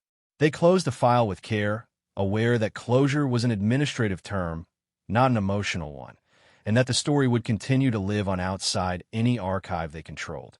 Within law enforcement circles, the case quickly became a reference point, cited in discussions about cold case strategies, about the ethical boundaries of genetic genealogy, about how long evidence should be preserved, and how aggressively old cases should be revisited. Florida 2001 was no longer just a crime. It was a lesson, a demonstration of persistence intersecting with innovation, and that transformation carried its own weight because it meant the victim's death would be used to justify future investigations, her life reduced to a precedent, a proof of concept. Even that, for some, felt unsettling, as if resolution demanded a new kind of distance. The convicted killer entered the corrections system quietly, processed like thousands before him, his name added to rosters and databases, his daily existence stripped of autonomy in ways that mirrored the loss he had once inflicted. Interviews were requested, books proposed, true crime producers circling with familiar interest, but he remained largely silent, offering nothing beyond what the court had already heard. That silence became its own final act, denying the world an explanation, denying the family a narrative that might have softened the brutality of the facts. In refusing to speak, he preserved the last mystery of Florida 2001, motive locked away where no technology could reach it. The community absorbed the outcome unevenly, some relieved, others disturbed by how close the threat had always been, by how easily violence could coexist with normal life without detection. People revisited old memories, scrutinized neighbors and co-workers from years past, replaying interactions now tainted by hindsight, wondering if something had been missed, some sign overlooked, some instinct ignored. The knowledge that the killer had lived among ordinary people for decades created a quiet paranoia, not loud enough to disrupt daily life, but persistent enough to change how trust was extended. In schools and community meetings, the case was referenced obliquely, framed as a warning and a reassurance at the same time, proof that crimes can be solved no matter how much time passes, but also proof that they can go unsolved for far too long. Parents spoke about awareness again, about vigilance, echoing conversations first held in 2001, the cycle repeating with new listeners who had not yet been born when the crime occurred. Florida 2001 became part of the region's inherited memory, a story passed down not for its details, but for its implication that safety is never permanent. For the forensic scientists involved, the case carried a different resonance, a validation of years spent refining methods that once seemed speculative or controversial. The DNA that had waited silently for decades finally spoke with authority, and its voice reshaped a life sentence and a historical narrative in one stroke. Yet even they acknowledged the limitations, the ethical complexities, the reality that technology can identify a perpetrator without ever explaining his inner world. Science delivered accountability, not understanding, and that distinction mattered more than ever. As months turned into a year after the conviction, Florida 2001 receded into the background of public consciousness, its resolution absorbed into the endless stream of solved cases that briefly capture attention before being replaced. But for those directly connected to it, the case did not fade. It transformed, becoming a fixed point in their personal timelines, a before and after defined not by the crime itself, but by the moment the waiting finally ended. Life continued, but it carried a different texture now, shaped by knowledge that could never be undone. The house where it happened remained just another address to most, its history disclosed only in formal documents, its rooms filled with new voices and new routines that bore no trace of the violence once contained within its walls. Yet for those who knew, it remained a landmark of sorts, a reminder of how quietly catastrophe can occur, how easily it can be hidden beneath normality. Passing by it still stirred something uneasy, a recognition that places remember even when people try to forget. In the end, Florida 2001 stood as both an ending and a beginning, the conclusion of a mystery that had stretched across decades and the start of new conversations about justice, technology, and time. The killer was revealed, named, and punished, but the story refused to settle neatly into resolution, because some questions cannot be answered by verdicts or data. The case closed officially, yet its emotional residue remained, lingering in the spaces between certainty and comprehension, reminding everyone who followed it that solving a cold case does not thaw the past. It only illuminates it, leaving the shadows sharper, more defined, and impossible to ignore. Long after the courtroom emptied and the case number stopped appearing on calendars and agendas, Florida 2001 continued to exist in quieter, more intimate ways, embedded in habits, in instincts, in the way people reacted to sudden silence. For the family, the passage of time after the conviction felt different from the years before it. Not lighter, but strangely denser, as if the certainty they had waited for so long now demanded to be carried, examined, lived with. Grief, once defined by questions, began to reorganize itself around facts. And that shift was unsettling, because facts are unyielding. They leave no room for imagination, no space to soften reality with hope or doubt. They revisited memories with new eyes, recalling phone calls, visits, casual conversations from 2001 that had once seemed ordinary, now replayed against the backdrop of what they knew had been happening unseen. Each recollection became a small investigation of its own, a private attempt to understand how the crime fit into the larger story of her life, and whether there had been any moment, any subtle deviation that could have changed the outcome. There never was, and accepting that randomness proved harder than accepting malice, because it meant the loss had no narrative logic, no warning, no lesson that could be neatly applied. The detectives who had worked the case across different eras felt a similar reckoning, one that came with a delayed sense of closure and a quiet fatigue. Solving a case after 22 years does not erase the weight of carrying it. It simply transfers that weight into a different form, one that demands reflection rather than pursuit. They spoke about the investigation in measured tones now, less driven by urgency, more by analysis, dissecting what worked and what failed, aware that hindsight makes every decision appear more deliberate than it felt at the time. Florida 2001 became a reference point not just for success, but for patience, for the reality that some answers arrive only when the world is ready to ask the right questions. In training rooms and conferences, the case was presented as a narrative of evolution, a demonstration of how evidence preserved in the early 2000s could be transformed into a conviction decades later through advances no one could have predicted. Slides displayed timelines, charts, genetic trees, the slow narrowing of possibilities into certainty. And while the room often filled with admiration, there was always an undercurrent of discomfort. The case succeeded because the technology matured, not because the crime was less complex, and that raised uncomfortable implications about how many other victims were waiting for similar breakthroughs, their justice deferred by nothing more than timing. The convicted killer remained largely absent from public discourse, his story intentionally muted by the legal system, his silence denying any narrative that might satisfy curiosity. Without motive, without confession, he became an outline rather than a character, defined by actions rather than explanations. Some speculated privately, constructing theories based on patterns in psychology, but speculation felt inadequate, almost disrespectful, because it risked shifting focus away from the victim and toward an inner life that might never be understood. His continued refusal to explain himself ensured that Florida 2001 would never be fully resolved in the human sense, only in the legal one. The broader community absorbed the case into its collective identity, not as a constant presence, but as a reference point that surfaced in moments of unease, when something fell off, when a noise at night lingered too long.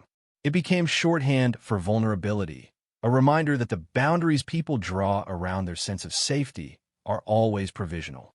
New residents learn about it gradually, often through fragmented retellings that emphasized how long it took to find the truth, the phrase cold case solved carrying both reassurance and warning in equal measure. For those involved in forensic science, Florida 2001 continued to resonate as a benchmark, a case cited when discussing the power and limits of genetic genealogy. It reinforced the idea that evidence, if preserved carefully, can outlive memory and even intention, waiting patiently for the tools capable of interpreting it. But it also highlighted ethical dilemmas, questions about consent, privacy, and the reach of investigative authority, debates that intensified as similar methods solved more cold cases across the country. The success carried responsibility, a recognition that capability must be matched with restraint. As years passed beyond the conviction, the case began to age again, not into obscurity, but into history, its urgency replaced by reflection. The victim's name appeared in memorial contexts rather than headlines, her story reframed as one of endurance rather than mystery. Anniversaries were marked differently now, less by public appeals for information and more by quiet remembrances, moments of acknowledgement that honored the life lost rather than the crime itself. That shift felt important, a subtle reclaiming of identity from a narrative dominated by violence. The house remained unchanged in its physical form, but its symbolic weight gradually softened, the sharpness of association dulling as new memories layered over old ones. Children grew up there without knowledge of what had happened decades before, their laughter filling spaces once defined by silence, a reminder that places, unlike cases, do not remain frozen. And yet, for those who knew the history, the address continued to carry a quiet gravity, a sense that something profound had occurred there, even if the walls themselves no longer bore witness.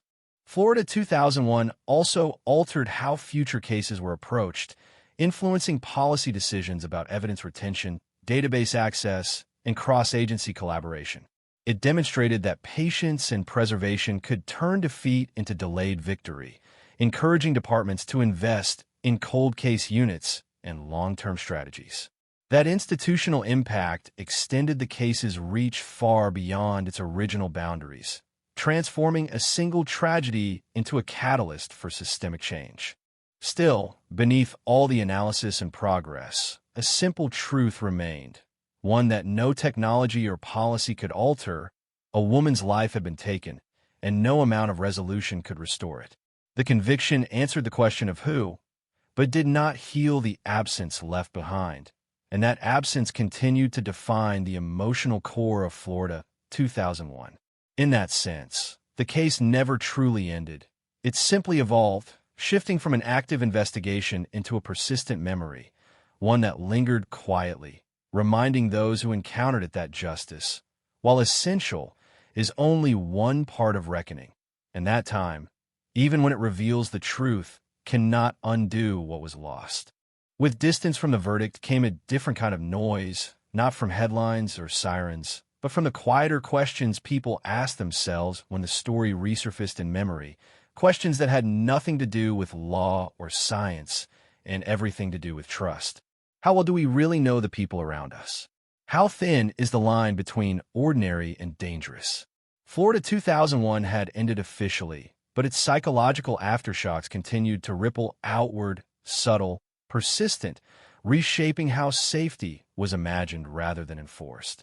In the months that followed, detectives found themselves contacted by people who had never spoken before, neighbors from years past suddenly remembering small details that now felt significant.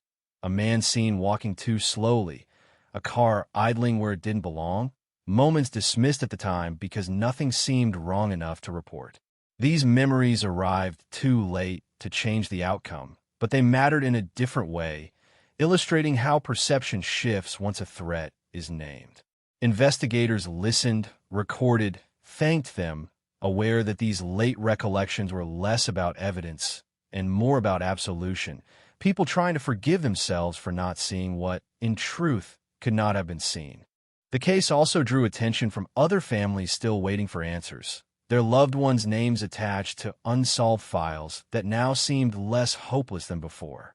Florida 2001 became a symbol of possibility, proof that time does not automatically defeat justice, and departments across the state saw renewed pressure to revisit dormant cases, to test old evidence with new tools, to promise patience even when resources were thin. For some families, that promise felt like a lifeline. For others, a cruel reminder of how arbitrary resolution can be, dependent not just on facts, but on timing and technology. Within forensic circles, the case prompted deeper discussions about preservation, about how evidence collected decades ago could still speak clearly if handled with foresight.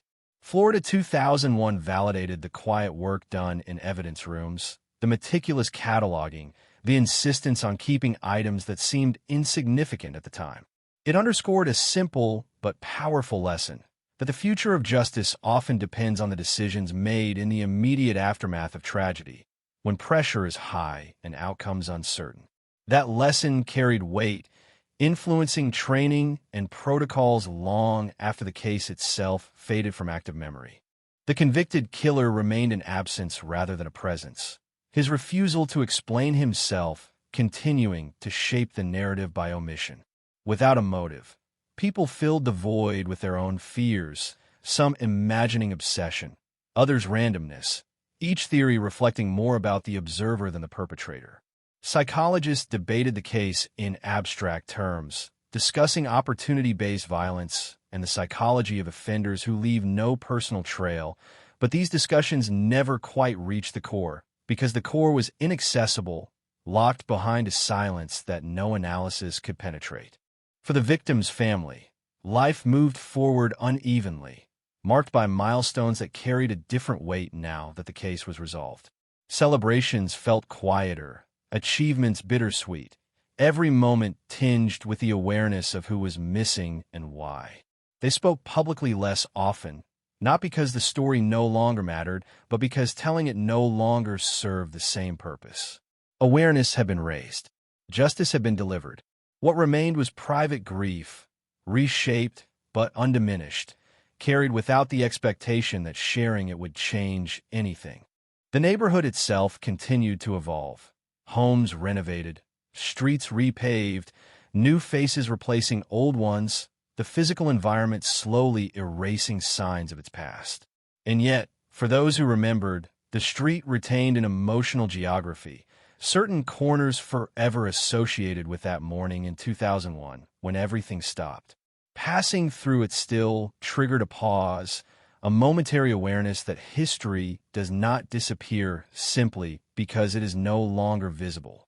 Media retrospectives occasionally revisited Florida 2001, framing it as a triumph of modern investigation, a success story in the fight against unsolved crime. These pieces emphasized resolution, the neatness of an ending after decades of uncertainty. But those closest to the case knew the truth was more complicated. Resolution did not arrive as a clean break. It seeped in slowly, bringing with it new questions about delay, about prevention, about the countless cases that might never benefit from similar advances.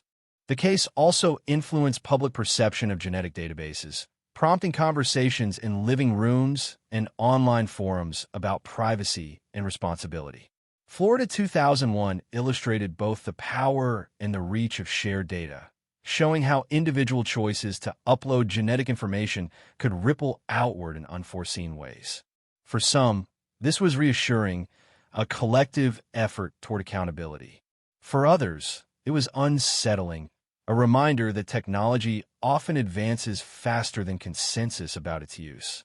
As the years continued to layer themselves over the conviction, Florida 2001 began to occupy a quieter place in collective memory, not forgotten, but integrated, its lessons absorbed rather than debated. It became part of the backdrop against which newer cases were measured, a reference that surfaced in moments of reflection rather than urgency. The shock had faded, replaced by contemplation, a recognition that justice is rarely instantaneous and never complete. And beneath all of it, the central truth endured, a single life lost, a single act of violence that altered countless others, rippling outward across decades. Florida 2001 was no longer a question, but it remained a presence, a reminder etched into memory that even when a killer is revealed, the consequences of what happened do not resolve so easily. They linger, shaping how people see the world, how they trust, how they remember, long after the case file is closed and the evidence returned to storage, silent once more, having finally said what it could. As the years settled into a new normal, Florida 2001 began to surface less as a headline and more as a quiet reference point, invoked when conversations drifted toward justice delayed and the uneasy comfort people take in believing the past stays where it belongs. It didn't. The case lingered in subtler ways, in the tightening of routines, in the instinct to double-check locks, in the collective awareness that certainty is fragile and often temporary. People spoke about it in the past tense, but they felt it in the present, a reminder that resolution does not erase vulnerability, it only names it. Former investigators occasionally crossed paths at conferences or retiree gatherings, and the case would come up without prompting, a shared memory that needed no explanation. They spoke of it not with pride, but with a kind of sober respect, acknowledging the persistence that carried it forward and the luck that finally aligned circumstances in their favor. Florida 2001 taught them humility, the understanding that effort alone does not guarantee results, and that patience is often indistinguishable from waiting until the world catches up. They knew there were other files like it, sitting quietly, holding truths that had not yet found their moment. For younger detectives, the case became a cautionary tale and a source of motivation at the same time, proof that thoroughness matters even when outcomes are uncertain. They learned about the importance of preserving evidence, of documenting scenes with care for an audience that might not exist for decades. Florida 2001 showed them that the work they did today could speak for them long after they moved on, that decisions made under pressure might one day determine whether justice was possible at all. That awareness reshaped how they approached new cases, infusing routine procedures with a sense of long-term responsibility. The victim's name, once repeated endlessly in news coverage, began to appear in quieter contexts. Memorial plaques, scholarship funds, moments of remembrance that focused on who she had been rather than how she died. Those gestures mattered, reclaiming space from a narrative dominated by violence and delay. They did not diminish the crime, but they reframed it, shifting attention back toward the life interrupted rather than the mystery that consumed it. In those moments, Florida 2001 felt less like a case and more like a story about endurance, about the human cost of waiting. The convicted killer faded further into obscurity, his presence reduced to occasional mentions in appeals paperwork or administrative updates, his silence uninterrupted. Without new information, speculation lost its energy, theories collapsing under their own weight. He became a fixed point rather than a dynamic one, a known quantity that offered no insight. In that way, the mystery that once defined the case migrated inward, away from the identity of the perpetrator and toward the broader question of how such acts exist alongside ordinary life without detection. The community, meanwhile, continued to change, shaped by forces far larger than a single crime: growth, migration, renewal. New residents arrived with no memory of 2001, learning about Florida 2001 only if they sought it out or heard it mentioned in passing. For them, it was history, distant and abstract, a solved case that belonged to another era. And yet, even without knowing the details, they lived in a place subtly altered by it, inheriting precautions and habits formed long before they arrived. Discussions about cold cases evolved as well, influenced by Florida 2001 and others like it, shifting public understanding of what resolution looks like. People began to accept that answers might come decades later, that justice does not always align with the pace of grief. This acceptance was not comforting, but it was realistic, acknowledging the limitations of systems built by humans and constrained by time. Florida 2001 fit neatly into this evolving perspective, a reminder that closure is not a moment, but a process, one that unfolds unevenly and often without satisfaction. In academic settings, the case was dissected for its procedural milestones, the intersection of old evidence and new technology, the careful balance between innovation and ethics. These discussions rarely touched on emotion, focusing instead on methodology and outcome. But even there, the weight of delay was impossible to ignore.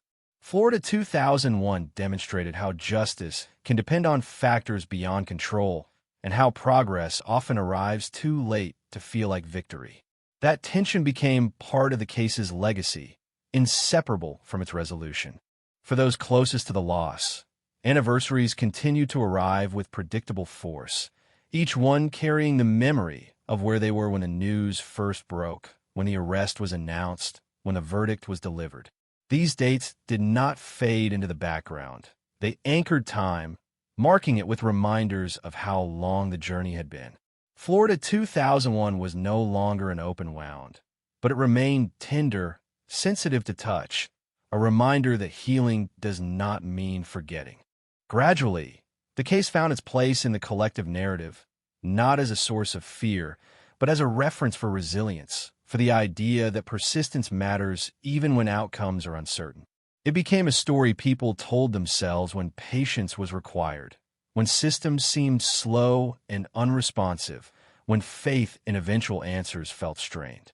Florida 2001 offered no guarantees, but it suggested that silence does not always mean defeat, that sometimes it is simply the space between question and answer. And still, beneath every lesson and analysis, the core remained unchanged, a life taken, a moment that divided time into before and after. Florida 2001 had traveled a long path from mystery to resolution, but its impact extended beyond that journey, shaping how people thought about safety, justice, and the passage of time.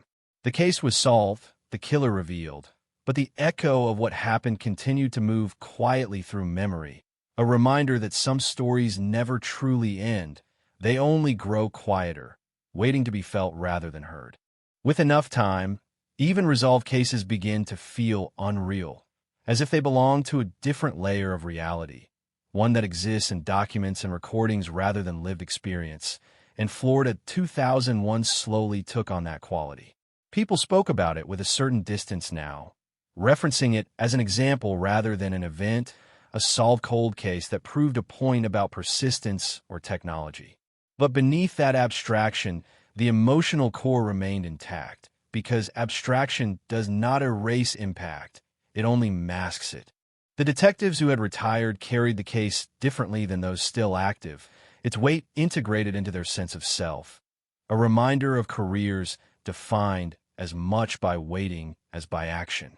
They remembered the frustration of early dead ends, the long silence, the sudden resurgence of hope, and finally the quiet confirmation that the truth had been there all along, hidden not by brilliance, but by time. Florida 2001 became a personal marker, a story they told themselves when reflecting on the limits of control, on how often justice depends on patience rather than certainty. For investigators still working cold cases, the story functioned as both encouragement and caution. It encouraged them to persist, to trust that evidence might one day speak more clearly, but it also cautioned against complacency, reminding them that every year without resolution carries a cost. Florida 2001 illustrated that delay does not preserve truth, it distorts it, forcing investigators to rely increasingly on data rather than memory, on inference rather than testimony. That trade-off, while effective, altered the nature of justice itself. The victim's family, now years removed from the verdict, found that their grief had settled into a quieter form, less volatile but no less present. They spoke less about the case and more about her, sharing stories that had nothing to do with violence, reclaiming her identity from a narrative dominated by forensic detail. In doing so, they reshaped how Florida 2001 lived in their own lives, transforming it from an open wound into a scar, visible, permanent, but no longer bleeding. That transformation did not diminish their loss. It made it survivable. The broader public's relationship with the case shifted as well, influenced by the steady stream of other cold cases being solved through similar methods. Florida 2001 no longer felt exceptional, but that normalization carried its own unease, the realization that such crimes were not rare anomalies, but part of a larger pattern of violence and delayed accountability. Each solved case reinforced the idea that the past is not fixed, that can be re-examined and rejudged long after the fact, but it also raised questions about how many truths remained inaccessible. Academic and legal debates continued to cite Florida 2001 when discussing the admissibility of genealogical evidence, the balance between innovation and rights. The case became a touchstone, referenced in arguments about precedent and policy, its specifics often stripped away in favor of principle. In these discussions, the human story risked being overshadowed by abstraction, reduced to a scenario rather than a tragedy. Those closest to it felt that reduction keenly, aware of how easily meaning can be lost when stories are turned into examples. The house, unchanged in its physical presence, faded further into anonymity, its history increasingly obscure, known only to those who sought it out. New occupants lived ordinary lives there, unaware of the layers beneath their routines, and in that unawareness there was something both unsettling and hopeful. It suggested that places, like people, can move on, even if memory lingers elsewhere. Florida 2001 had imprinted itself on that space, but it did not own it forever. In public memory, the case gradually found a balance between cautionary tale and historical footnote, neither dominating conversations nor disappearing entirely.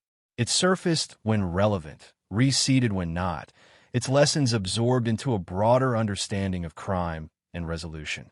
Florida 2001 became part of the background against which newer stories were measured, its shocks softened by familiarity, its mystery replaced by context. For those who had followed the case closely, the lingering question was no longer who or how, but what it all meant, what justice looks like when it arrives decades late. when the world has changed so thoroughly that the crime feels like it belongs to someone else's life. Florida 2001 forced a reckoning with that question, offering no definitive answer, only an example of persistence intersecting with chance. It suggested that justice is not a single moment, but a series of adjustments, each one imperfect, each one incomplete. As time continued to move forward, the case remained where it always had, not in the past, not fully in the present, but somewhere between, a reminder that truth does not expire, even if attention does. Florida 2001 was solved, its killer revealed and punished, but its deeper significance continued to evolve, shaped by the perspectives of those who encountered it at different moments in their lives. In that way, the case never truly concluded. It simply transitioned, becoming less about answers and more about the enduring impact of unanswered time. Florida 2001 cold case solved. Killer revealed after 22 years.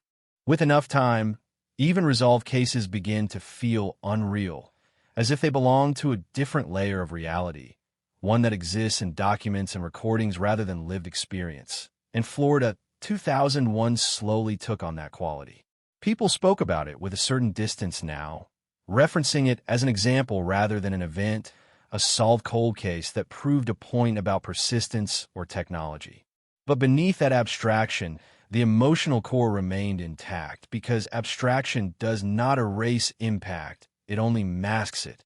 The detectives who had retired carried the case differently than those still active, its weight integrated into their sense of self, a reminder of careers defined as much by waiting as by action. They remembered the frustration of early dead ends, the long silence, the sudden resurgence of hope, and finally the quiet confirmation that the truth had been there all along, hidden not by brilliance, but by time. Florida 2001 became a personal marker, a story they told themselves when reflecting on the limits of control, on how often justice depends on patience rather than certainty. For investigators still working cold cases, the story functioned as both encouragement and caution.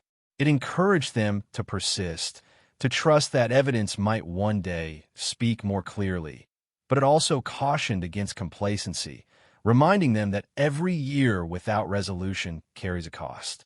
Florida 2001 illustrated that delay does not preserve truth, it distorts it, forcing investigators to rely increasingly on data rather than memory, on inference rather than testimony. That trade-off, while effective, altered the nature of justice itself.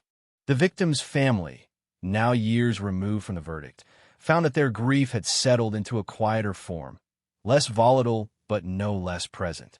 They spoke less about the case and more about her, sharing stories that had nothing to do with violence, reclaiming her identity from a narrative dominated by forensic detail. In doing so, they reshaped how Florida 2001 lived in their own lives, transforming it from an open wound into a scar, visible, permanent, but no longer bleeding. That transformation did not diminish their loss, it made it survivable. The broader public's relationship with the case shifted as well, influenced by the steady stream of other cold cases being solved through similar methods. Florida 2001 no longer felt exceptional, but that normalization carried its own unease, the realization that such crimes were not rare anomalies, but part of a larger pattern of violence and delayed accountability. Each solved case reinforced the idea that the past is not fixed, that can be re-examined and rejudged long after the fact, but it also raised questions about how many truths remained inaccessible. Academic and legal debates continued to cite Florida 2001 when discussing the admissibility of genealogical evidence, the balance between innovation and rights. The case became a touchstone, referenced in arguments about precedent and policy, its specifics often stripped away in favor of principle.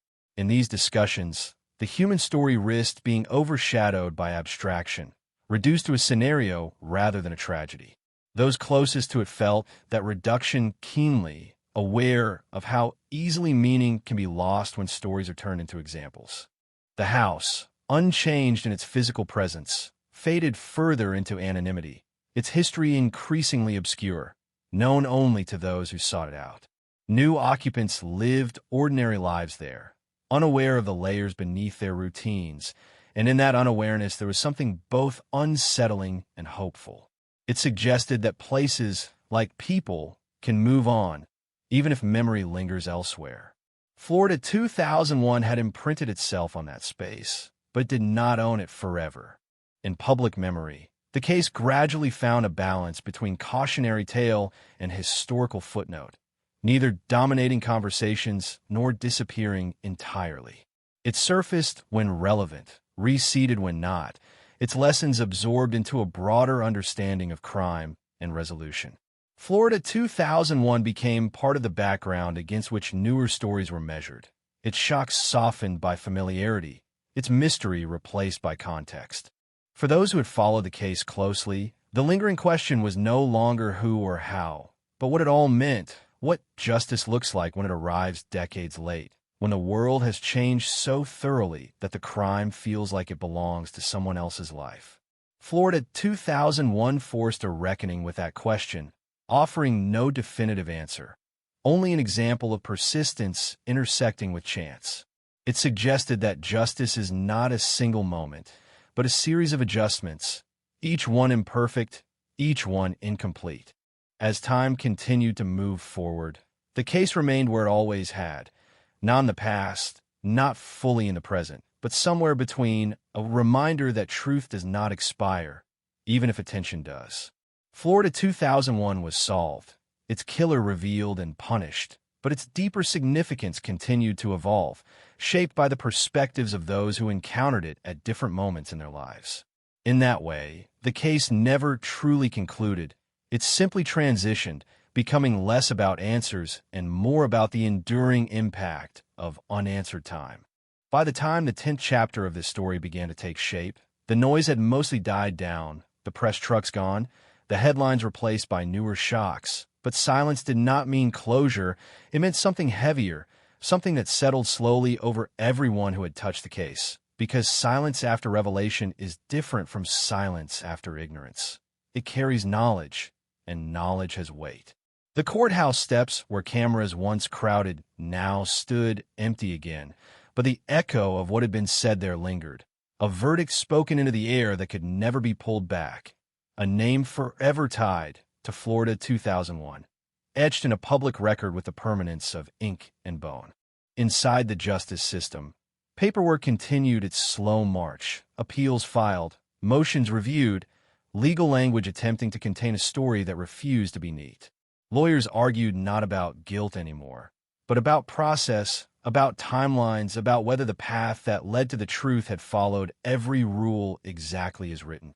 It was a familiar ritual, one that followed many cold case resolutions. But here it felt especially charged, because the past had been disturbed so forcefully, dragged into the present by science and persistence, and the law now struggled to catch up with what had already been accepted emotionally. Florida 2001 had crossed a line that could not be uncrossed. The man identified as the killer sat in custody, older, quieter, his face bearing little resemblance to the composite sketches once circulated in the early years. Age had softened nothing. It had only rearranged the features, disguising familiarity behind wrinkles and gray. Those who saw him for the first time felt an unexpected dissonance, the difficulty of reconciling the image of violence with the reality of an aging body. Yet the evidence did not waver. It spoke with a clarity that cut through appearances, reminding everyone that time changes surfaces, not actions. For the victim's family, this phase brought a new kind of exhaustion, the fatigue that comes not from waiting, but from finally having to process the truth. For years, they had imagined countless endings, each one speculative, each one incomplete, but now imagination was replaced by fact, and fact demanded reckoning. They attended hearings, listened to arguments, heard the killer's name repeated until it felt unreal, as though repetition itself might dilute its power. It did not. Each utterance landed with the same force, reopening memories they had carefully compartmentalized. The community, too, struggled with this stage, because revelation did not erase fear, it reshaped it. People looked back at old interactions, at neighbors, co-workers, familiar faces, wondering how often proximity had masked danger. Florida 2001 reignited an old unease, the awareness that evil does not always announce itself, that it can exist quietly within routines and small talk. The knowledge unsettled even those who had never known the victim, because it challenged the assumption that time alone makes places safer. Media retrospectives attempted to summarize the case, condensing decades into minutes, but something was always lost in translation. The slow burn of uncertainty, the years of not knowing, the emotional attrition, none of it fit neatly into timelines or graphics. Florida 2001 resisted compression, insisting on its complexity, its refusal to be reduced to a single turning point. The killer was revealed, yes, but the story extended far beyond that revelation, into the spaces where consequences unfolded unevenly. Within law enforcement, younger officers studied the case with a mixture of admiration and caution. They admired the persistence, the eventual breakthrough, but they also recognized the toll, the reminder that success sometimes arrives too late to feel triumphant. Florida 2001 became a lesson not just in forensic advancement, but in emotional endurance, a case that illustrated how resolution can coexist with regret. It taught them that solving a cold case does not rewind the clock. It merely stops it from ticking unanswered. Privately, some investigators questioned what justice truly meant here. The killer would be punished, but years had been lost, lives altered irreversibly, and no sentence could restore what had been taken. Florida 2001 forced them to confront the uncomfortable truth that justice is often symbolic, an acknowledgement rather than a repair. That acknowledgement mattered deeply, but it did not pretend to be enough. As the legal process dragged on, the initial shock gave way to a quieter contemplation, a period where people began to absorb what the case revealed about systems, about patience, about the thin line between anonymity and accountability. Florida 2001 stood as evidence that the past is never truly dormant, that it waits, accumulating pressure, until conditions allow it to resurface.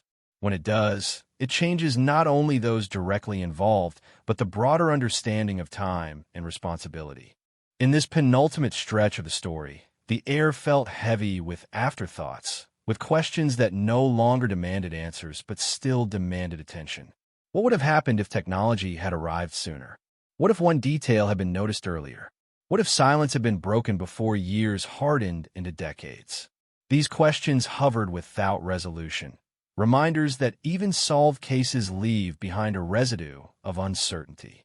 Florida 2001, now officially closed on paper, remained open in memory, its 10th act defined not by action, but by absorption, by the slow, collective attempt to understand what it meant to live so long with a truth deferred, and what it means now to carry that truth forward, knowing that the revelation, however powerful, was only one moment in a much longer, more complicated human story.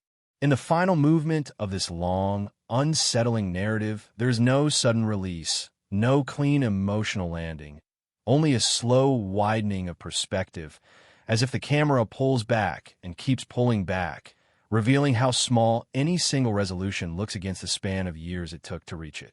Florida 2001 settles into history now, but not quietly, not gently, because history that involves violence never truly rests.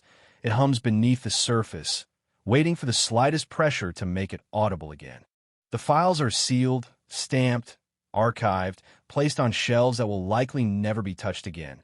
Yet the story refuses to stay contained within folders and evidence bags.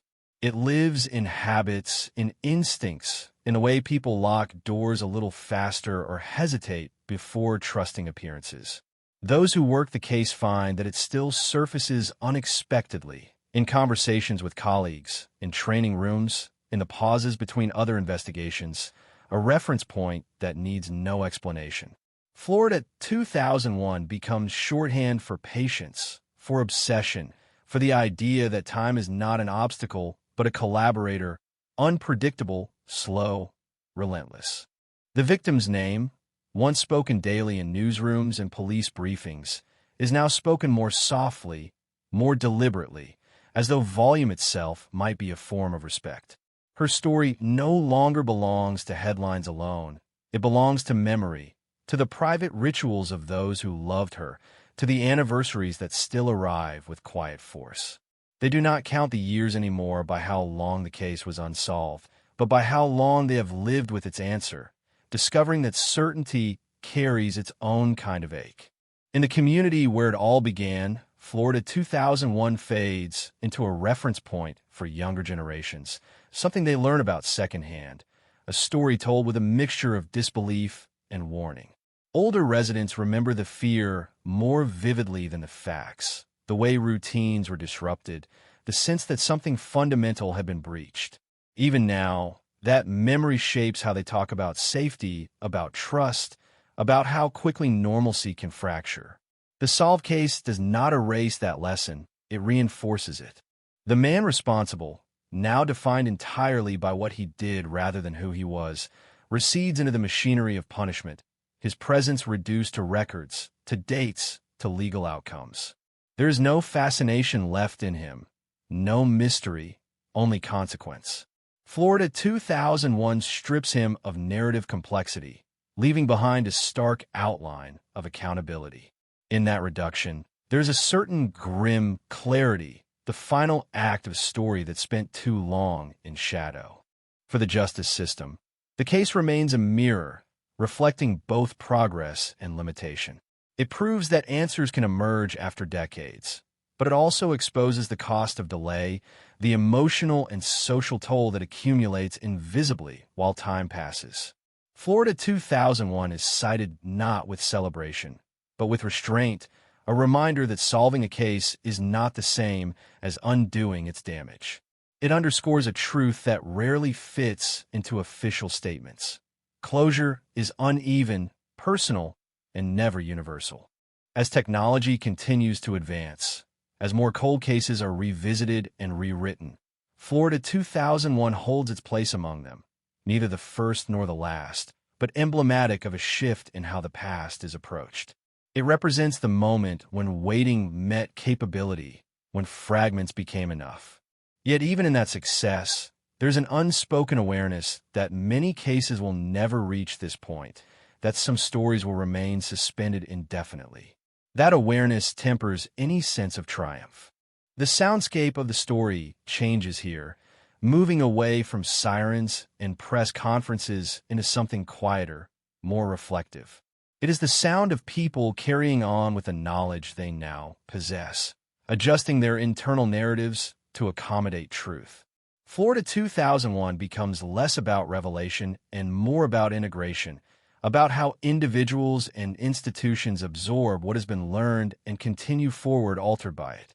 There is no final image that can encapsulate everything this case represents, no single frame that explains its endurance.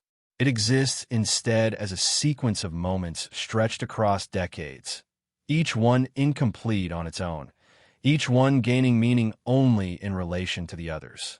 The solved cold case does not close like a book, it lingers like an afterimage, visible even when eyes turn elsewhere. In the end, Florida 2001 leaves behind a paradox that cannot be resolved, only acknowledged.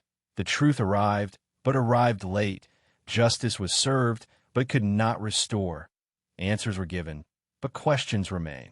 That paradox is the true legacy of the case, the reason it continues to resonate beyond its official conclusion. It reminds us that time can reveal, but it can also take, and that every cold case, solved or not, is a measure of both what is possible and what is irretrievably lost. The story settles, not into silence, but into a low, persistent echo, carried forward by those who remember, those who learn, and those who will one day confront similar shadows. Florida 2001 no longer asks to be solved. It asks to be understood, not as an anomaly, but as part of a larger human pattern where truth, patience, and consequence intersect imperfectly. And in that understanding, the voice finally lowers, not to end the story, but to let it remain present, unresolved in feeling even as it is resolved in fact, a reminder that some echoes are meant to fade slowly, if they fade at all. Long after the final verdict was read and the courtroom emptied for the last time, Florida 2001 continued to surface in quieter, more unexpected ways, not as breaking news, not as a headline, but as a presence that lingered in the background of ordinary life, threading itself through conversations that were never meant to be about crime at all. It appeared in classrooms where future investigators debated ethics, without realizing they were circling its shadow, in family dinners where parents spoke cautiously about safety, in the pauses that followed questions about whether the past can ever truly be settled. The case had ended on paper, but on a human level it kept unfolding, reshaping itself to fit new contexts, new minds, new fears. Those who had once been peripherally connected found themselves revisiting old moments with altered understanding. A former co-worker replayed casual interactions, now weighted with significance. A neighbor reconsidered brief encounters that had once seemed forgettable. Florida 2001 did not accuse these memories directly, but it altered them, injecting doubt into recollections that had once felt neutral. This was one of the case's quieter consequences, the way it rewrote personal histories without asking permission, turning the mundane into something faintly ominous. In law enforcement circles, the case began to function almost like folklore, retold with variations in tone depending on who was speaking. To some, it was a triumph of persistence. To others, a cautionary tale about delay. Florida 2001 became adaptable, its meaning shifting subtly with each retelling, shaped by the anxieties and hopes of the moment. Yet beneath those interpretations, the core remained unchanged, a violent act that had fractured lives and then waited silently for time to catch up with it. The victim's absence, paradoxically, grew more defined as years passed. Without the immediacy of investigation, her life emerged more clearly in memory, not frozen at the moment of loss, but reconstructed through stories, photographs, and shared recollections. Florida 2001 had once reduced her to a case number, a victim profile, but distance allowed something fuller to return. This recovery of identity did not negate the crime, but it resisted its dominance, asserting that the story was never only about how she died, but about how she lived. Public fascination, though diminished, never vanished entirely. True crime forums and documentaries revisited Florida 2001 with a different tone now, less speculative, more reflective, examining not just the mystery, but the cost of waiting so long for answers.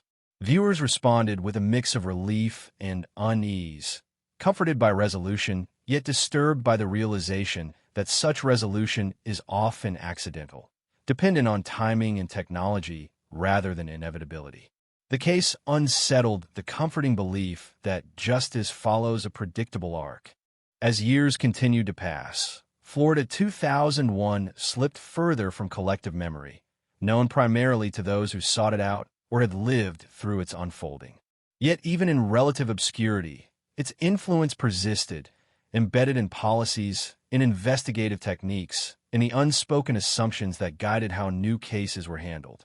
The cold case had become part of the system's DNA, shaping decisions in ways that were rarely acknowledged explicitly.